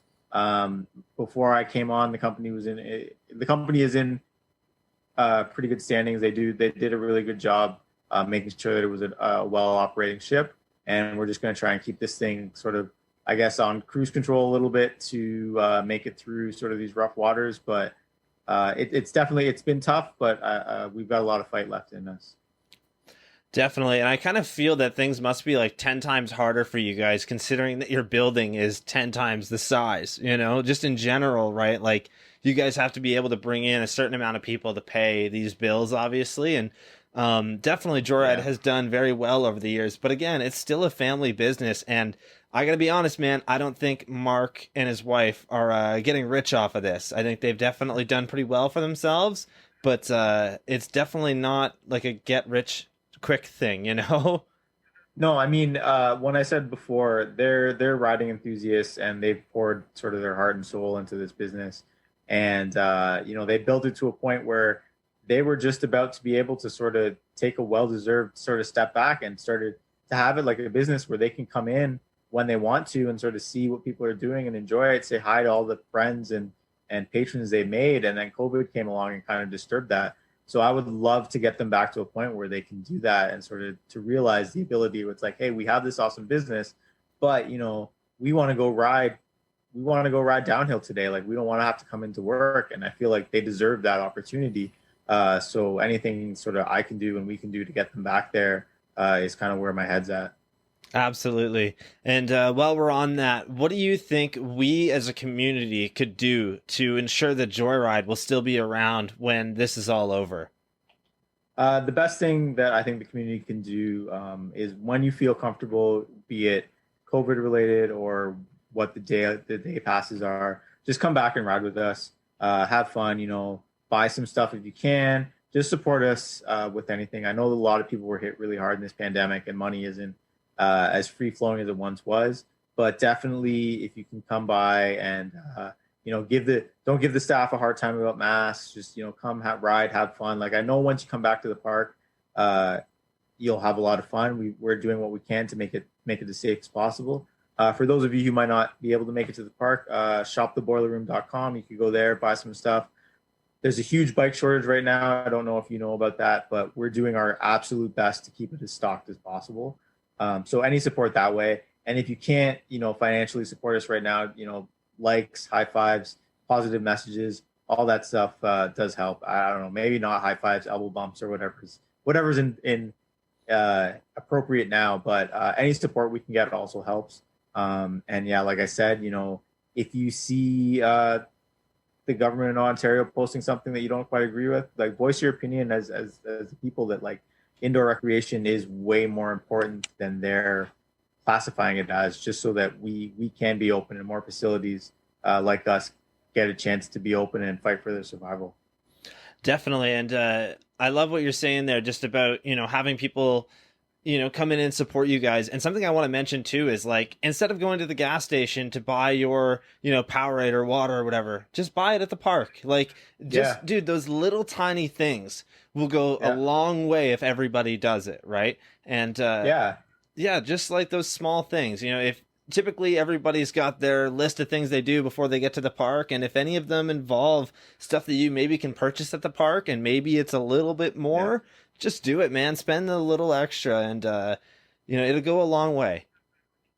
Yeah, please. If you want to Powerade or something like that, get it from us. Cause also, if you only knew the amount of stuff that we sat on after all of these shutdowns, and none of us are really huge pop drinkers, but we end up taking it just so it doesn't go to waste. And it's really weird seeing some of the stuff that constantly gets consumed just sit around. And like, I don't know, a bottle of Crush has an expiry date, and COVID lasted long enough that we had bottles of Crush that expired, and that's just wild to think that pop went bad in the time that the world kind of stopped spinning as fast as it normally does. Absolutely. And here's another good idea, actually. If you've got friends who maybe haven't rode before and you want to get them interested, get them to rent some bikes. That kind of stuff actually would go really far, because obviously you guys have these bikes that are in there that can be rented, and you guys are going the full distance on making sure that people can still use this equipment as well. Yeah, one of the wild things actually that I wasn't expecting when we did reopen is people are so looking so hard for something to do that we've actually had a lot of new riders and rentals come through, because like I'll answer the phone and a mom or a dad will be like, "Hey, you guys are open. Great, I have something I can take my kid to." So that's been awesome. So maybe we'll see an influx of new blood into the sport through this. But definitely, if anyone, just come out, help us as much as you can. We've got a bunch of new merch and stuff in. We were right before this, we were sort of ramping up to have all these things available for the community, and then this kind of put a big wrench in the works. Definitely, man. New merch would be a great way to support as well. And, like I was saying there about rentals and getting people who maybe haven't done this before, you guys are seriously the perfect facility for people who haven't actually rode much. Like my girlfriend, we have a bike for her, and it's just one of those things where she doesn't really get to ride very much, Maybe if maybe once in a while she'll come for a little cruise with me, but Joyride is the one indoor park that I would feel comfortable bringing her to because there's so many different options for her to just learn on, like she doesn't need to go and try and ride stuff that she's uncomfortable with at, maybe other parks, and she can just go there instead. Yeah, that's actually a big thing that a lot of people don't appreciate the fact that we talked about industry earlier on, and I mentioned the warehouse. And my wife, she came to both of those places, and props to her for doing that. But cramming or bringing your significant other to a really dusty, old, damp, and dingy warehouse isn't what a lot of people want to do. But we've made Joyride as welcoming as we can for sort of everybody, right? Most of people bring their grandmothers and stuff like that.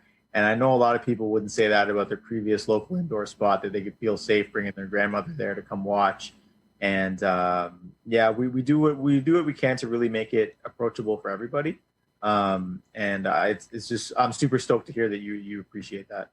Absolutely, man. And I think the time limit and the limits on capacity is the perfect time to bring someone who maybe isn't 100% sure, because other times maybe you'd bring them on the weekend. That's the busiest day, and it's going to get kind of weird, man. People that are just getting into this don't really know the full rules. This is the perfect time. One thing that I've been surprised that hasn't happened yet, and maybe it's been because so many people have been locked down and it's been really weird traveling from one zone to another, but I'm super surprised to see that, it's not see like a lot of like local young hungry dudes filming edits right now. Because in a building with 30 other people or 50 or whatever we're at, it's still way less than before. And if you wanted to crank out a Joyride edit, like, now's the time to do it. Dude, that's actually a really good point. I don't know why I didn't think of that, but anytime that I've tried to film a Joyride, it's a disaster, man. Like I love to shoot long lens, so it works out pretty well for that. But if I'm ever doing any follow shots, man, it gets rough, which is okay. Obviously, the park is meant for everybody to ride. It's not meant for me to just come in and film, But now's the time, I guess. So get out there, kids. Let's see some, shredders. Yeah, now is definitely the time. And I know a lot of people have been posting Insta clips, but it would be cool to see someone like put together an edit. And I know we were closed for a lot of the winter, so that's a big reason why. But even now that we've been open, I haven't really seen that many stuff. And you can get some creative angles and creative shots. Actually, one edit that did come out was Nick Clark's edit done by Broderick Horn. They squeezed that one out right before we shut down, and that was pretty awesome to see. Dude, Nick Clark is unreal. That dude just full send all the time, He's nuts. Yeah. So funny story about Nick Clark. December 21st, I want to say, he ruptured his patellar tendon. Yep. At Joyride. And that was within my first, I want to say that was like my second Saturday. And I'm about to leave for my second sort of Saturday. And someone comes up. They're like, Dave, oh, good, you're still here. They're like, Nick needs your help. He's been asking for you. And I was like, oh, what happened? They're like, oh, he fell and he's in a lot of pain. And we got him up to the front, and like, I'm sure you've been there before where your friend falls and you're like, dude, do you want to go to the hospital? And they're like, yeah, I want to go to the hospital, but they don't want to get an ambulance for whatever reason, right? And I'm like, all right, Nick, like, I can drive you to the hospital. And this was more of like a homie more than the general manager kind of position. And so, yeah, I ended up taking him to the hospital for that. And I didn't know, like, none of us really knew how bad he was hurt. And he ended up being in the hospital all through. I think he got out maybe on Christmas Eve. But wild. Yeah. And that was partway through his edit at that point. And then so he recovered and came back and finished that edit all during all this stuff. And it was just really awesome to see him sort of go through that. And we talk about gladiators. Nick is definitely a gladiator. That guy has given a lot of his body for the sport. Yeah, man, Nick's he's unreal, and it's one of those things that when you ride like Nick, fast, burly, big, and gnarly, you are gonna take some heavy crashes, man. It's only part of it. It doesn't take a rocket scientist to figure out that it's someone riding a flat ledge versus what Nick is doing. Nick's 100% gonna get hurt out of the time, Like, yeah, it's pretty wild, man. He's unreal. As far as I know, Nick is the only person who hit the roof out of the vert ramp that used to be at Joyride. I'm pretty sure Matt hit it out of the 9 foot, which is pretty crazy. Matt hit it out of the 9, but Nick hit it out of The vert is like, that's gnarly. Yeah. Yeah, man, he's a shredder. He loved that thing too, man. I know he was pretty upset when it was taken down. He was pretty bummed, and we had a few conversations about that afterward. He eventually sort of came around, but yeah, I mean he loves to go high, so there you go. Anyways, one last thing I wanted to bring up just about Joyride and kind of what we can do to help here is, right now we're going into the spring/summer season. The weather's getting warmer. The air's nice. Everybody wants to get out and ride in the sun. I would think that because Joyride was closed over the winter and for the majority of last year in total, that, you know what, guys, this might be the year to frequent an indoor park, especially Joyride, throughout the summer. Obviously summer camps and whatnot, if you guys are able to do them, is a must because it would bring in, a lot for you guys. However, if not, I think the best option is for everybody to go and check out Joyride in the summer, and I'm sure you guys will do some stuff with it too. Actually, I've went there a couple times in the summer, and it's interesting to be able to go outside and ride the dirt jumps because, most times people never even realize that they're there. Yeah, we're hoping to. I've got some plans for sort of ideas to make this summer a little bit more appealing for people to come through. Obviously, it kind of depends on what sort of restrictions we're placed under. But we have the dirt jumps. I've been thinking, do we kind of revamp the dirt jumps, figure out a way to pop a separate entrance on them, and then maybe that gives us kind of a different outlet, like maybe just like a dirt jump pass. Again, there's some logistics around there. Do we start trying to do learn to ride clinics outside in the parking lot? Just kind of take advantage of some of the space that we have. But definitely, if you can come out this summer, with it being a shorter pass, there's lots of local spots that you can hit sort of before coming out, and then you can see sort of what it's like to ride some of the local parks, and then come ride Joyride for a bit, and then maybe go back out to a local park. You could do that too. But definitely try and give us some support if you can in the summer, just so that we're here for the winter. Absolutely. And just to shout out a local park that's really close to you guys, Markham Park is incredible, dude. That place is wicked. It's a great spot. So, you guys should definitely check out that park and then head over to Joyride. I feel like it's pretty similar in the way that everything at Markham Park is big, which is fun. Yeah, and I mean, we get a lot of people who come from Markham Park, and they come over to the boiler room. They come over to the boiler room, and they have they need parts, or will need them to fix their stuff. And I mean, if it's even just that, like if you're over riding Markham Park and you get a flat, instead of going to Canadian Tire, like come over to the boiler room and we'll hook you up and we'll put it on the spot if we have the time. And that kind of thing really helps. Or if you break a chain or whatever, we're here to help the community, even if you're not riding with us that day. Yeah, man, fully agree with you. There's nothing better than not having to change a flat. Like just pay, definitely, whatever it is, and hang out in the parking lot and enjoy.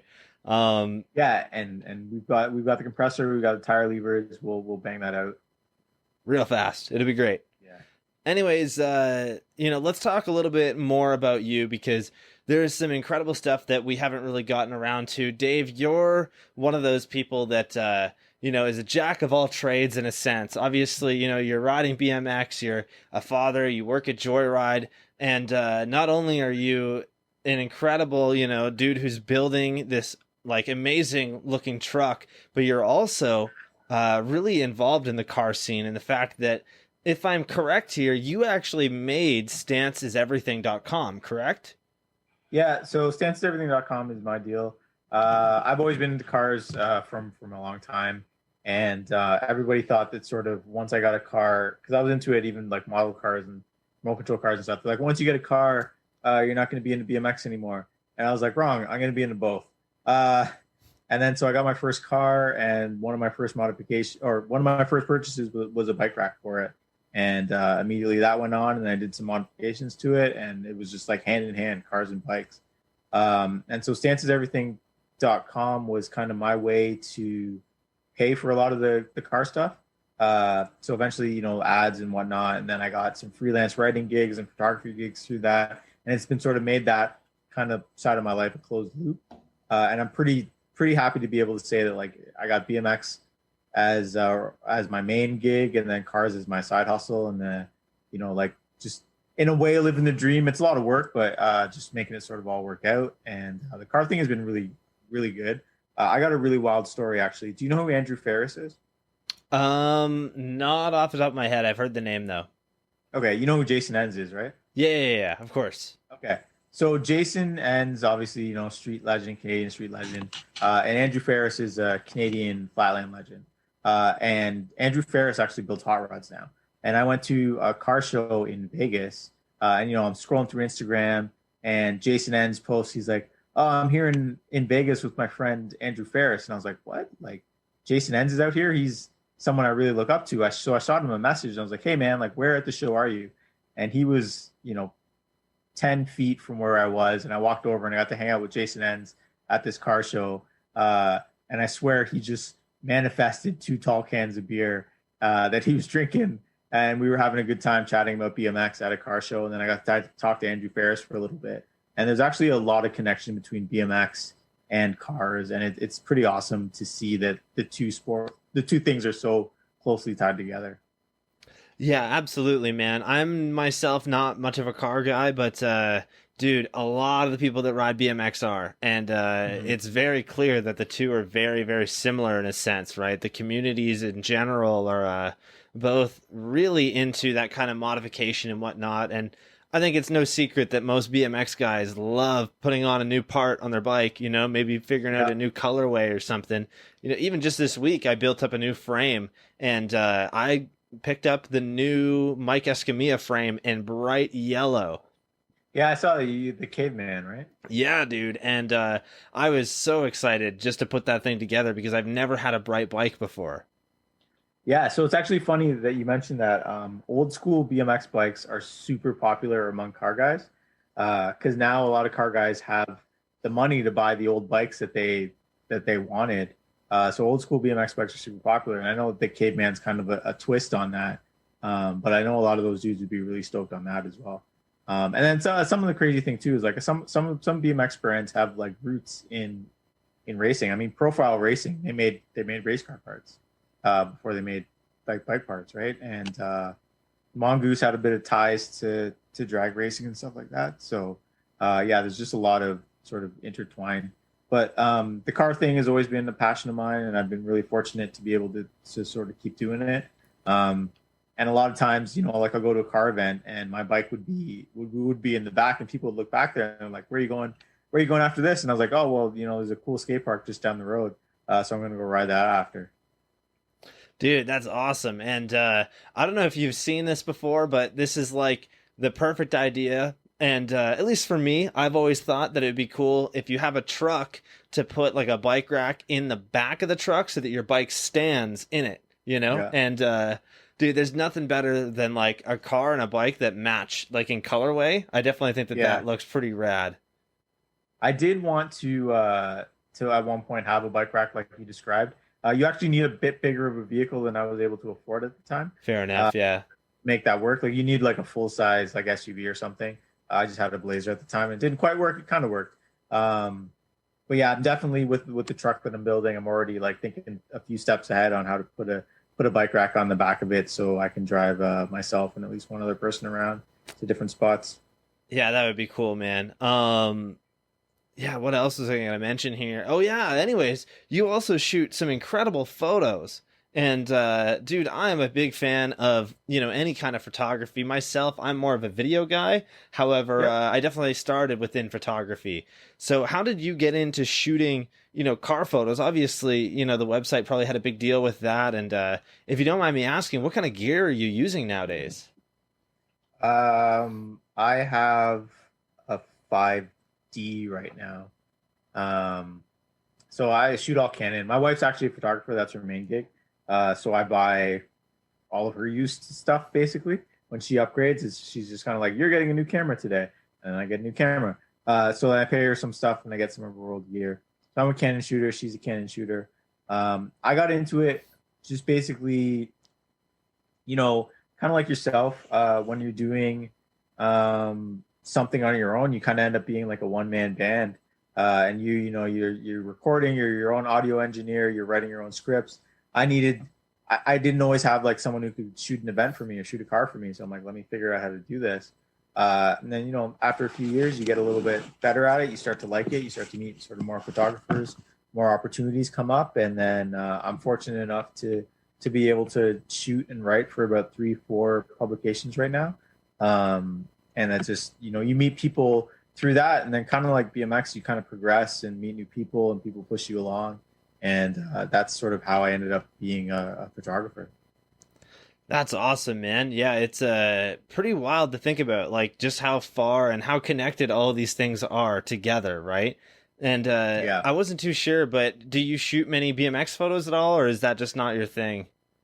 I haven't shot a ton of BMX photos. Just usually I'm riding. I would definitely like to. I definitely want to try and branch out. I have so many hobbies that it kind of sometimes I need to segment them in a little bit. So usually when I'm riding, I'm not shooting, but there are a couple BMX photos shot by me, just of my friends, like if the camera's around or whatever. But I haven't shot a ton of BMX yet. With the level or with the amount that my son's riding, and if he gets into it a bit more, I could see myself shooting more of him riding. But also with having my wife around, usually when he's riding, I usually don't have to do anything photography wise. Yeah, I guess that's a good point, eh? You've definitely put the ring on the right thing there, because Yeah, now yeah, you yeah. get to ride instead of shooting photos. Yeah, exactly. Anyways, this is the time in the show where we typically will go to the fan questions. And dude, I gotta say, quite a few people sent some stuff in today, so that's awesome.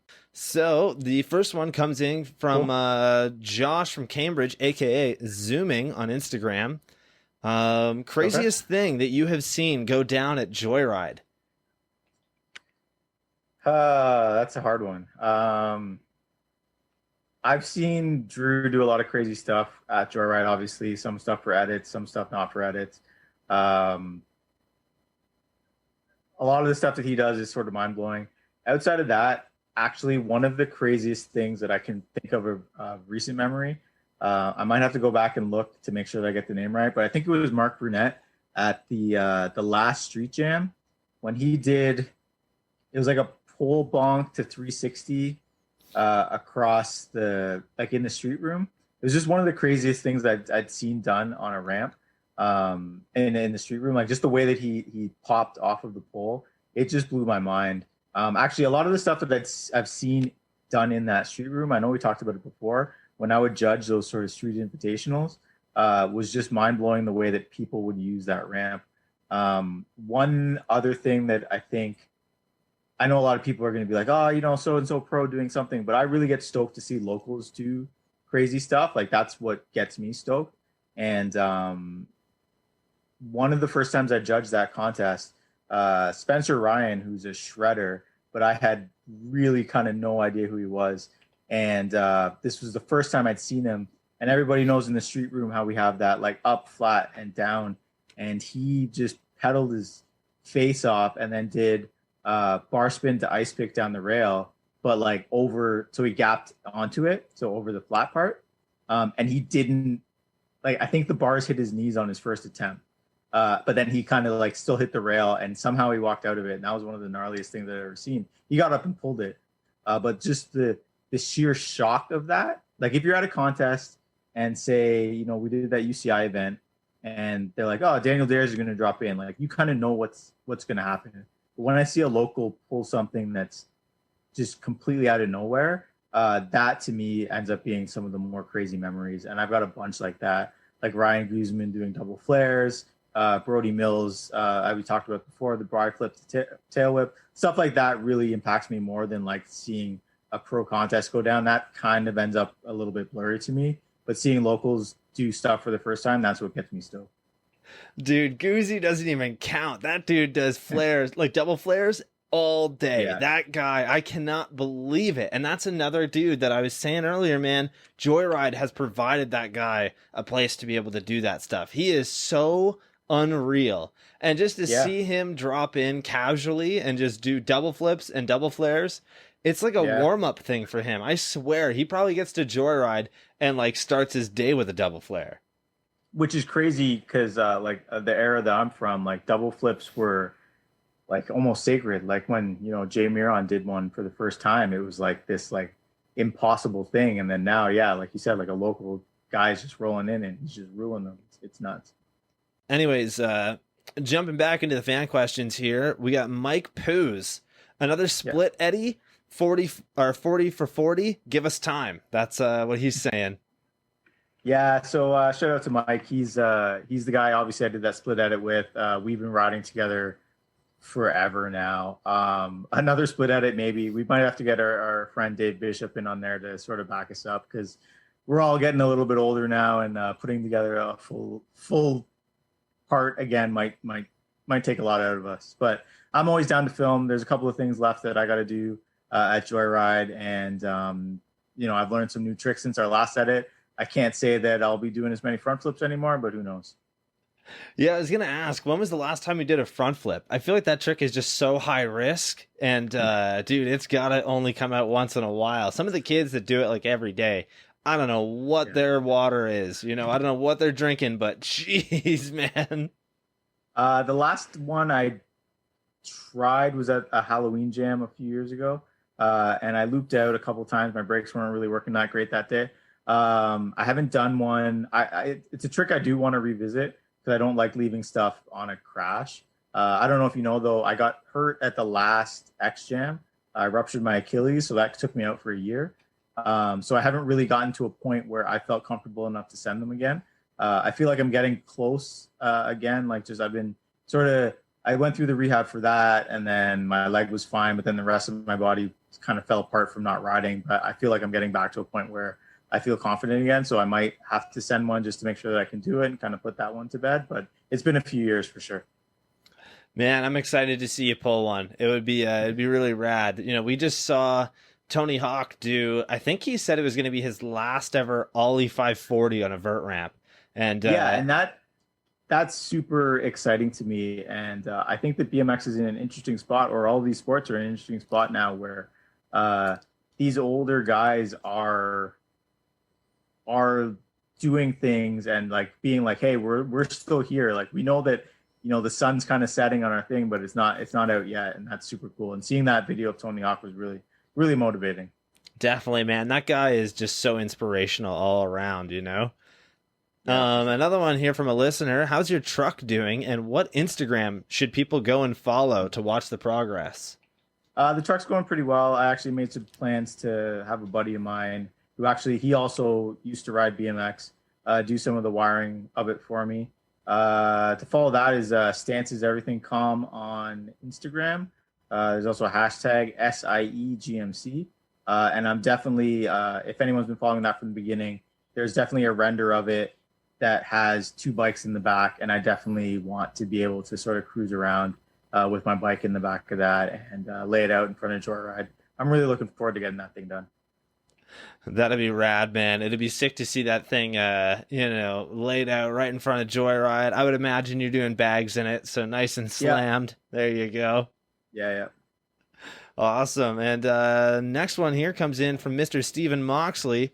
Joyride or the warehouse? Choose one. That's a super hard question. I was actually surprised that you and Moxley didn't talk too much about the warehouse in sort of his podcast. Obviously, at this point, I'm gonna go with Joyride. But the warehouse, that's not to take away from the warehouse. I don't know. Have you talked to many people about the warehouse yet? Did you ever go? I don't think I did. What warehouse are we talking about? Not the core warehouse, right? Yeah, that would be essentially what it is. Okay, yeah.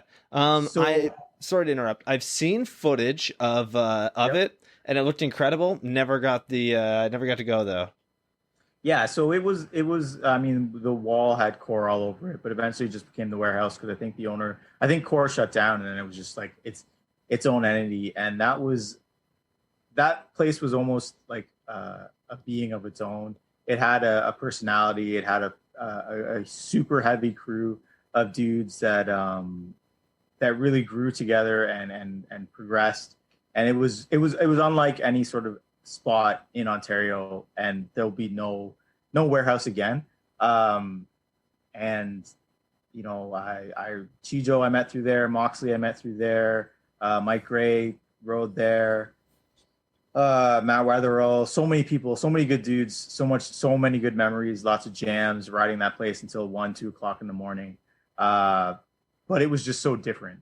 And while it did a lot for the sport, a lot of stuff happened there that, I'm sure we all have friends where, the party doesn't stop. And so, the best reason I could say to Joyride right now is where a lot of people, like we lost a lot of people after the warehouse to various things. They just never really kept riding. Joyride is the start of a lot of riders' career, a lot of riders, a lot of the passion, and being able to be a part of something where it's starting people off is really cool, even though the warehouse was definitely a significant part of my riding past. And I can't really state how much that place meant to so many riders in Ontario.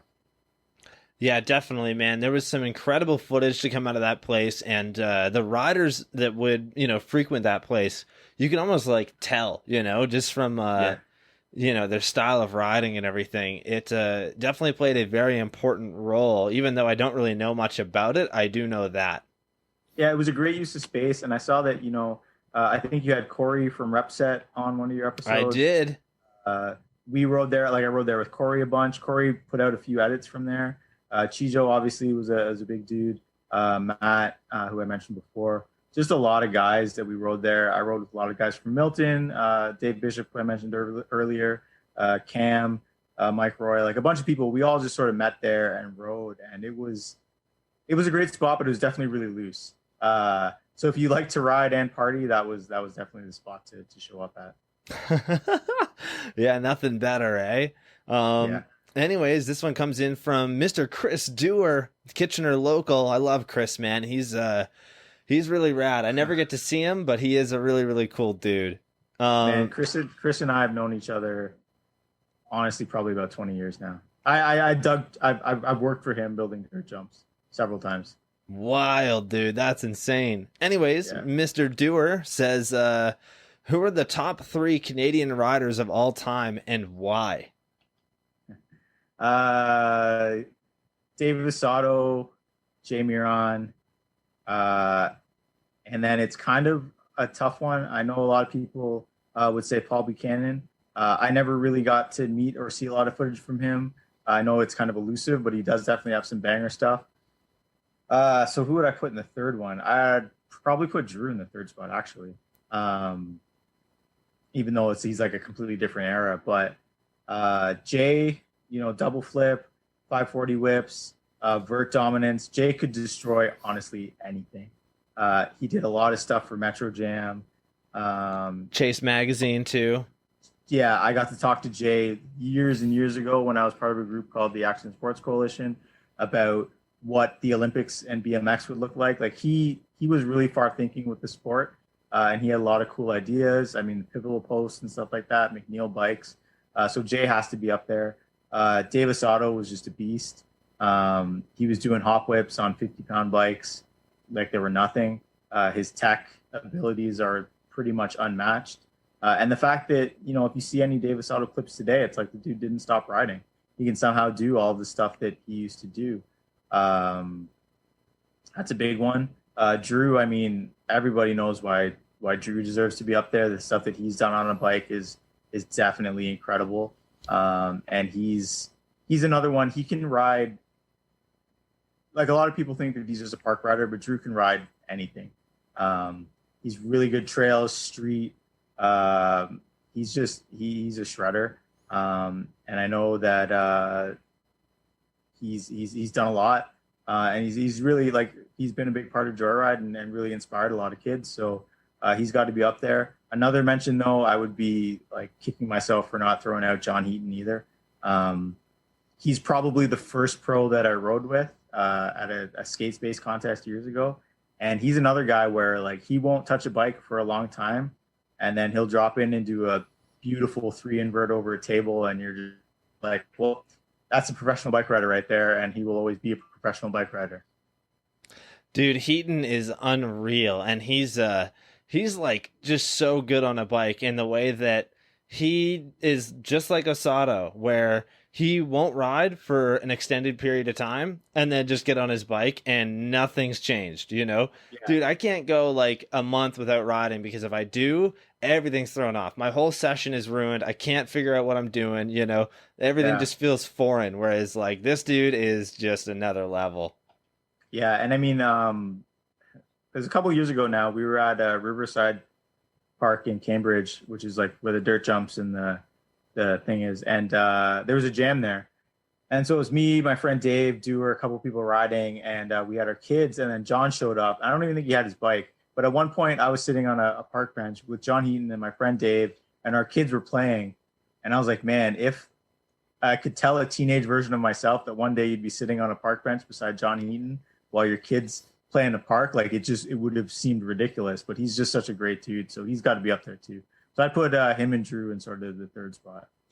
Absolutely, man. And dude, Drew is a whole nother level. I think that Drew is kind of the reason that Canadian BMX popped off again when it did, right? Like Jay Miron, Dave Asato, all those dudes from like years prior played a huge role within Canadian BMX, but I think it kind of died off for a little bit. And then all of a sudden, this new kid on the block, Drew Bezanson, is just coming out with these ridiculous bangers. He's killing contests just out of the blue, too, you know? And Yeah. you know, I don't want to, say much here, but he may be on the show very, very soon. You know, it's gonna be it's gonna be a good episode. I'm really looking forward to it if we can make everything work. That'd be rad if you can get him on. Drew's a good friend of mine, and I've gotten to know him a long time. Just like basically, I met him when Joyride opened, and we've gone on a couple trips together. Been to Woodward with him and stuff like that. Great dude. My son's favorite edit ever is Uncontainable, so. I got a lot of love for that guy, and it'll be great if you get him on the show to see what he has to say. Absolutely, man. I'm looking forward to it. We're still setting things up, but there's a very good chance that it'll happen in the very, very near future. Right on. So, Chris Dewar also asks, what does the future of BMX look like? He would ask that question. I think if I was to sort of try and sum up my opinions on what that is. I think the future of BMX is really bright. I think the future of BMX with actions and action sports in general is in an interesting spot where now we're seeing there's two generations deep now. You've got guys like me who are having kids our kids are into riding. They have someone they can look up to who's done this before. Tricks have been done now, and now it's like, okay, where are these guys going to take this sport now that there's more facilities? Pump tracks are opening everywhere. There's more parks. It's just the future is really bright. And I know a lot of people are they don't know what to think about BMX being in the Olympics. And I just got to say that that's not going to change the type of BMX that you love. So let the people who want to go in the Olympics, take that path. If you love riding a ledge all day, just keep riding that ledge. More exposure to the sport is not a bad thing. More companies getting in it is not a bad thing. It's just going to make things better and more accessible. And I'm super excited to see where it goes. And that's a big reason why I came on board Joyride, is just because I see so much potential in this sport and so much room for growth. And I'm super excited to see where it goes. Now, the hard part is predicting where it's going to go through all this COVID stuff. Obviously, there's not contests and stuff like that happening.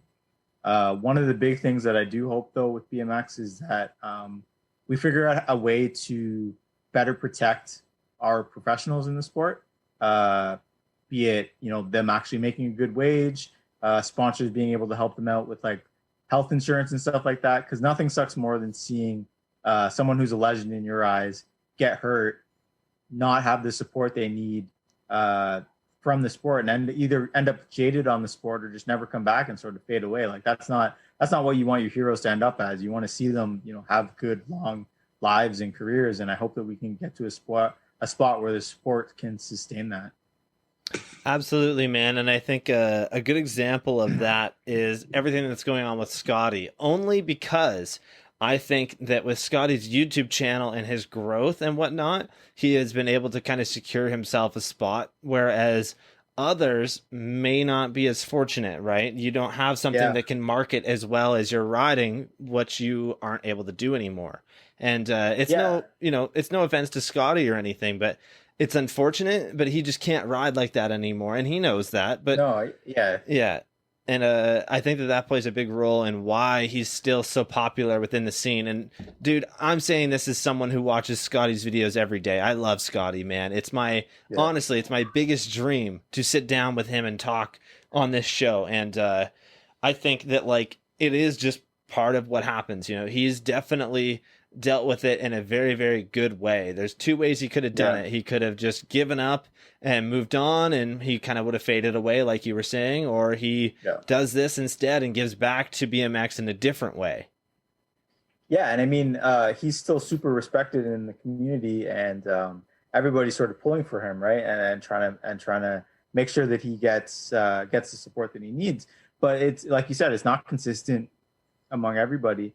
And unfortunately, like, you look at the flip side with like Brett Benesewich, he's not nearly as in the spotlight as much as Scotty. That might be a personal choice, but it would like I hope that he's doing well and he was set up well. You know what I mean? To be able to enjoy whatever is the next phase of his life. And I know it seems like Aiken's sort of been able to transition a bit, but I just hope that we need to protect these athletes a little bit better and acknowledge them as athletes that if these guys are going to go out and risk themselves for this sport, we just got to make sure that we've got their back when they need it. Absolutely, man. And I think us as a community do a good job of it. However, these corporate companies that are sponsoring these people, sometimes they just turn away at the worst possible moment. And that's always kind of one of those things where you see the corporate greed in that sense, right? And yeah, I think that's a great example, actually, of why Joyride needs to stick around, is literally that right there, right? You guys are fighting to make sure that we have a place to go back to. And instead of just, pulling the plug, essentially. Yeah, exactly. I don't know if that's the best, terminology for it, but I don't know. I definitely think that you guys are very we need you around, and it's not, I don't know. Either way, moving on from that, there's another one from Chris Dewar here. So give us a Shady Rob story, aka Mississauga Rob. Am I correct? Yeah. So are you familiar with Mississauga Rob at all? I have met Rob once or twice, and he's definitely an interesting dude. It would kind of actually be interesting to maybe get him on the show one day. I don't know if you'd be into that, but it might be interesting. Who knows? Yeah, I haven't talked to Rob in a long time, but so Rob started out as kind of like the Grom at the skate park who he had a super ratty bike. It was probably like a department store thing. And but he was trying, you know what I mean? He was trying to learn stuff, and he would always paint these crazy colors. One day he showed up at the park. I'm gonna give two stories. I'll give the first one, then the second one. One day he showed up at the park, and he's like, "Hey man," he's like, "I was working on my bike," and he's like, "It's running a little bit funny. I don't know what's going on." And I honestly don't know how he did it. This was a 1-inch head tube, and he had one cup pressed into the frame, and then another cup with bearings pressed into that cup. And he's like, "My bars don't turn well," and I was like, "Dude, I don't understand how you did that." And he was just kind of like, "Oh, I was really high," and I together. So he's like, "I just did it," and I was like, "Man, that shouldn't work. I don't know what to tell you from this point on." And that's always stuck out in my mind, is just like, if I tried to do that, I don't think I could do it. So I really don't know. I don't know if the metal of that head tube was so thin that it kind of split. Like, that should not have worked. And then another time, another Shady Rob story, or Saga Rob. He's kind of transitioned from Shady to Saga and back and forth. But his frame cracked, and it was another like cheap bike that he had. So he just basically built up a bunch of hot glue around the crack, like a tennis ball sized wad of hot glue. And then he showed up at the park, and he's like, "Guys," he's like, "how crazy do you think it would be if I rode into the bowl to flat?" So Iceland Bowl like gapped it to flat, on a cracked frame with hot glue on it. And we were all like, "Rob, we really don't think this is a good idea." But he did it anyway. And he did it in like a full like velour baby blue hoodie and track pants combo. I think he had on like Jordans on. It was really crazy. And that was kind of like the first, I don't know, maybe year of meeting Rob. Was he was doing these crazy antics. And then eventually we were able to sort of get him on a good bike, and he got pretty good. He got pretty good for a while there, and he was definitely part of the warehouse crew as well. Yeah, dude, when I met him for the first time, he just showed up at the park with like these giant DJ headphones on. And I talked to him for a couple minutes, and then, he just starts blasting this like music and just shredding the bull, like unbelievably clean, like, literally grinding through the corners and whatnot. Yeah. He had some good lines through there. He's definitely an interesting duck and a very important part of Mississauga's scene. I think he definitely was like very known. Yeah, yeah, definitely. Yeah, if we can get him, like, that would be a good thing. Yeah, there you go. Anyways, we got one more from Kenny Oliver, and then we will move on to one other fan question. I missed that one earlier, sorry. So, this one from Kenny: how in the world do you find or make time for all the things that you have on the go? Raising an awesome human, building a cool truck, racing BMX, riding BMX bikes, and doing stunts on them, being involved in the car scene, writing articles, taking pictures in the car scene, being a husband, and holding down a full-time job. On the outside looking in, you make it look so effortless. I know I'm missing a crap ton of other stuff, but, how do you do it, and what's your secret? Um, I, I don't go to sleep particularly early. That's definitely one secret. But I think I have a lot of things that I'm super passionate about, and I try my best to make time for those passions. I don't watch a ton of TV. I don't kind of sit around. I don't spend a lot of time doing things that I don't like to do, and I try and fill my time with doing as many things that I like to do as possible. And that's really how I kind of fit a lot of things in. Sometimes, some things I do more than others, and some things I do less. In the summer, sort of when it's race season, I don't ride my park bike as much. And then, so that's kind of how I go back and forth there. The other thing too, don't always believe everything you see on Instagram. Sometimes I'll scroll clips away to make it seem like I'm doing a bunch of things at once when I'm really just focusing on one thing. But, I really appreciate the fact that Kenny would even ask that question. Kenny's a super rad guy. I hope to get out and ride with him this year.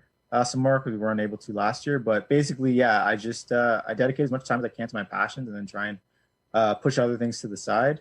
And like, I think that's also a reason why Mark and Leslie liked me so much for Joyride. Is Mark's very much the same way.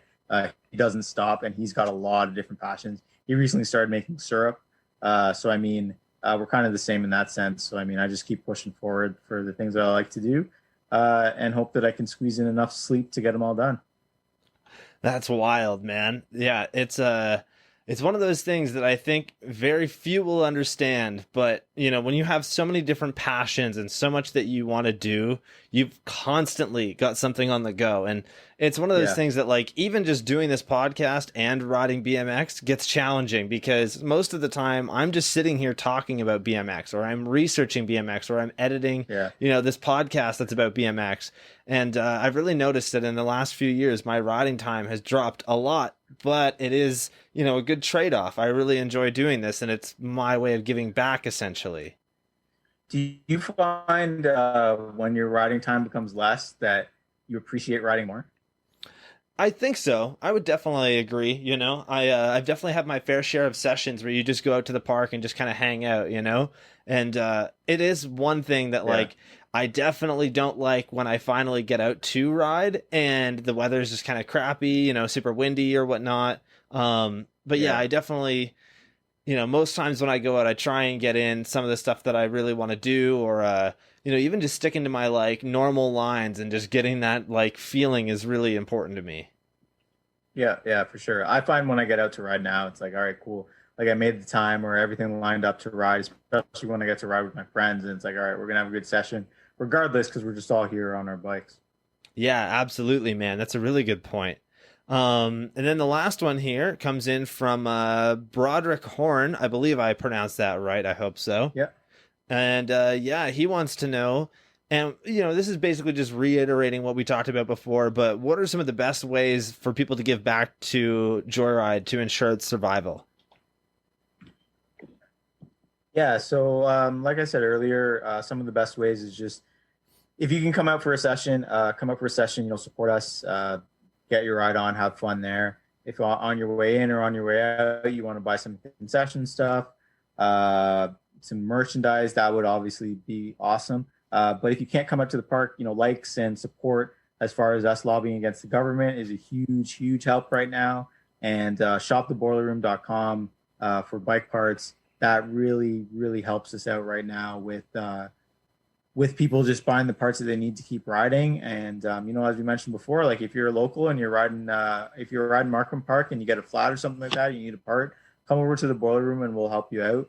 And that's really it's the small things that are going to add up to keep going really in this time, because I know that everybody's sort of figuring things out and not able to sort of operate in the way that they used to, but any little bit can help us out. And the last thing is just like, if you do come, please leave the staff alone about masks. I know that none of us want to wear them while we ride, but we want to keep the doors open as much as possible, and bugging them about it doesn't really get us anywhere.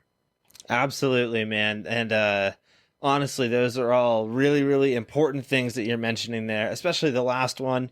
All these people are just trying to work, man. They can't change it. It's not their fault. It's not your fault. It's, if anything, they need to be talking to government about it, because it's not up to you guys, unfortunately. No, yeah, it's not up to us. We're just doing everything we can to be able to have as many people in the park as we can, and then let everybody shred, let our staff work, keep everybody happy. Absolutely. So my last question for you is, over many years of being in BMX and the car communities, what would you say is the most valuable piece of information you've taken away from your experiences? Man. I think the best thing that, I'm not going to go with piece of information. I'm going to say the best thing that BMX has sort of taught me is resilience. I mean, we as riders are very used to failing a lot, failing, getting hurt, getting broken, and the ability to get up and pick yourself up past that and sort of keep pushing towards that feeling of success. I know that seems like natural to us, but it's not. It's not universal among a lot of the people that you'll meet, and I think that that's really helped me in a lot of things throughout my career and throughout my life. Is just like the ability to sort of fail and be like, all right, well that sucked. Let's pick myself up and see if I can do that again. See if I can do that better. That's probably been the biggest thing that BMX has taught me, and that if you have the right people around you to also push you towards things and sort of call out things for you and be like, man, I think you can do this. That's been a big part of me getting to where I am today. And a big part of my riding is just like people just being like, Dave, man, I think you got this. And then, you send it. And sometimes you just need that little bit of confidence to push you to the next level. Dude, that's definitely some awesome, I guess it would be advice realistically. Everything that you mentioned there is so true, and it's a point that I make on this show all the time, is the fact that BMX has taught a lot of riders to be resilient and to be able to push through all the hard stuff to get to that good feeling, Yeah, for sure. And then the other thing, just a quick thing, is like, I've also learned that being good at a bunch of stuff without being an expert at one thing is also super helpful, because I've been managed to sort of string together a bunch of different talents to kind of keep going and keep employed and stuff like that. And a lot of it has come from connections through BMX, and I'm really appreciative for that. Awesome, man. Yeah, that's awesome. Anyways, Dave, this has been awesome. Thank you so much for joining us today on the Goat Cave podcast. Before we end off, obviously, if you've got any shout outs, anything you want to add on, do it now. Yeah. So, I mean, thank you for doing this. Hopefully editing it down doesn't take too long. I'll just shout out the Thursday night old man night crew at Joyride, Dave, Mike, Jamie Delaney, Drew when he was coming out, Zab, like all those guys that I've been working with, who've really helped push me along. Just had a lot of fun on my bike, especially with a lot of us, once you get past 30, your crew kind of changes, and these guys we've all kept riding, we've kept pushing each other and having a lot of fun. So I got to shout them out. Mark and Leslie for trusting me with Joyride that they put together. They put in a lot of work and they kind of laid that out for me. Obviously the staff, and then everybody who's come out and ride and supported the park in any way. That's huge, and I got to shout you all out. And like I said before, we've got a lot of fight left in us, so we're not really looking to go anywhere soon. So hopefully we'll see you on the other side of this COVID-19 stuff. Awesome. And for everybody who's made it this far, thank you so much for watching, and we will see you in the next one. Peace.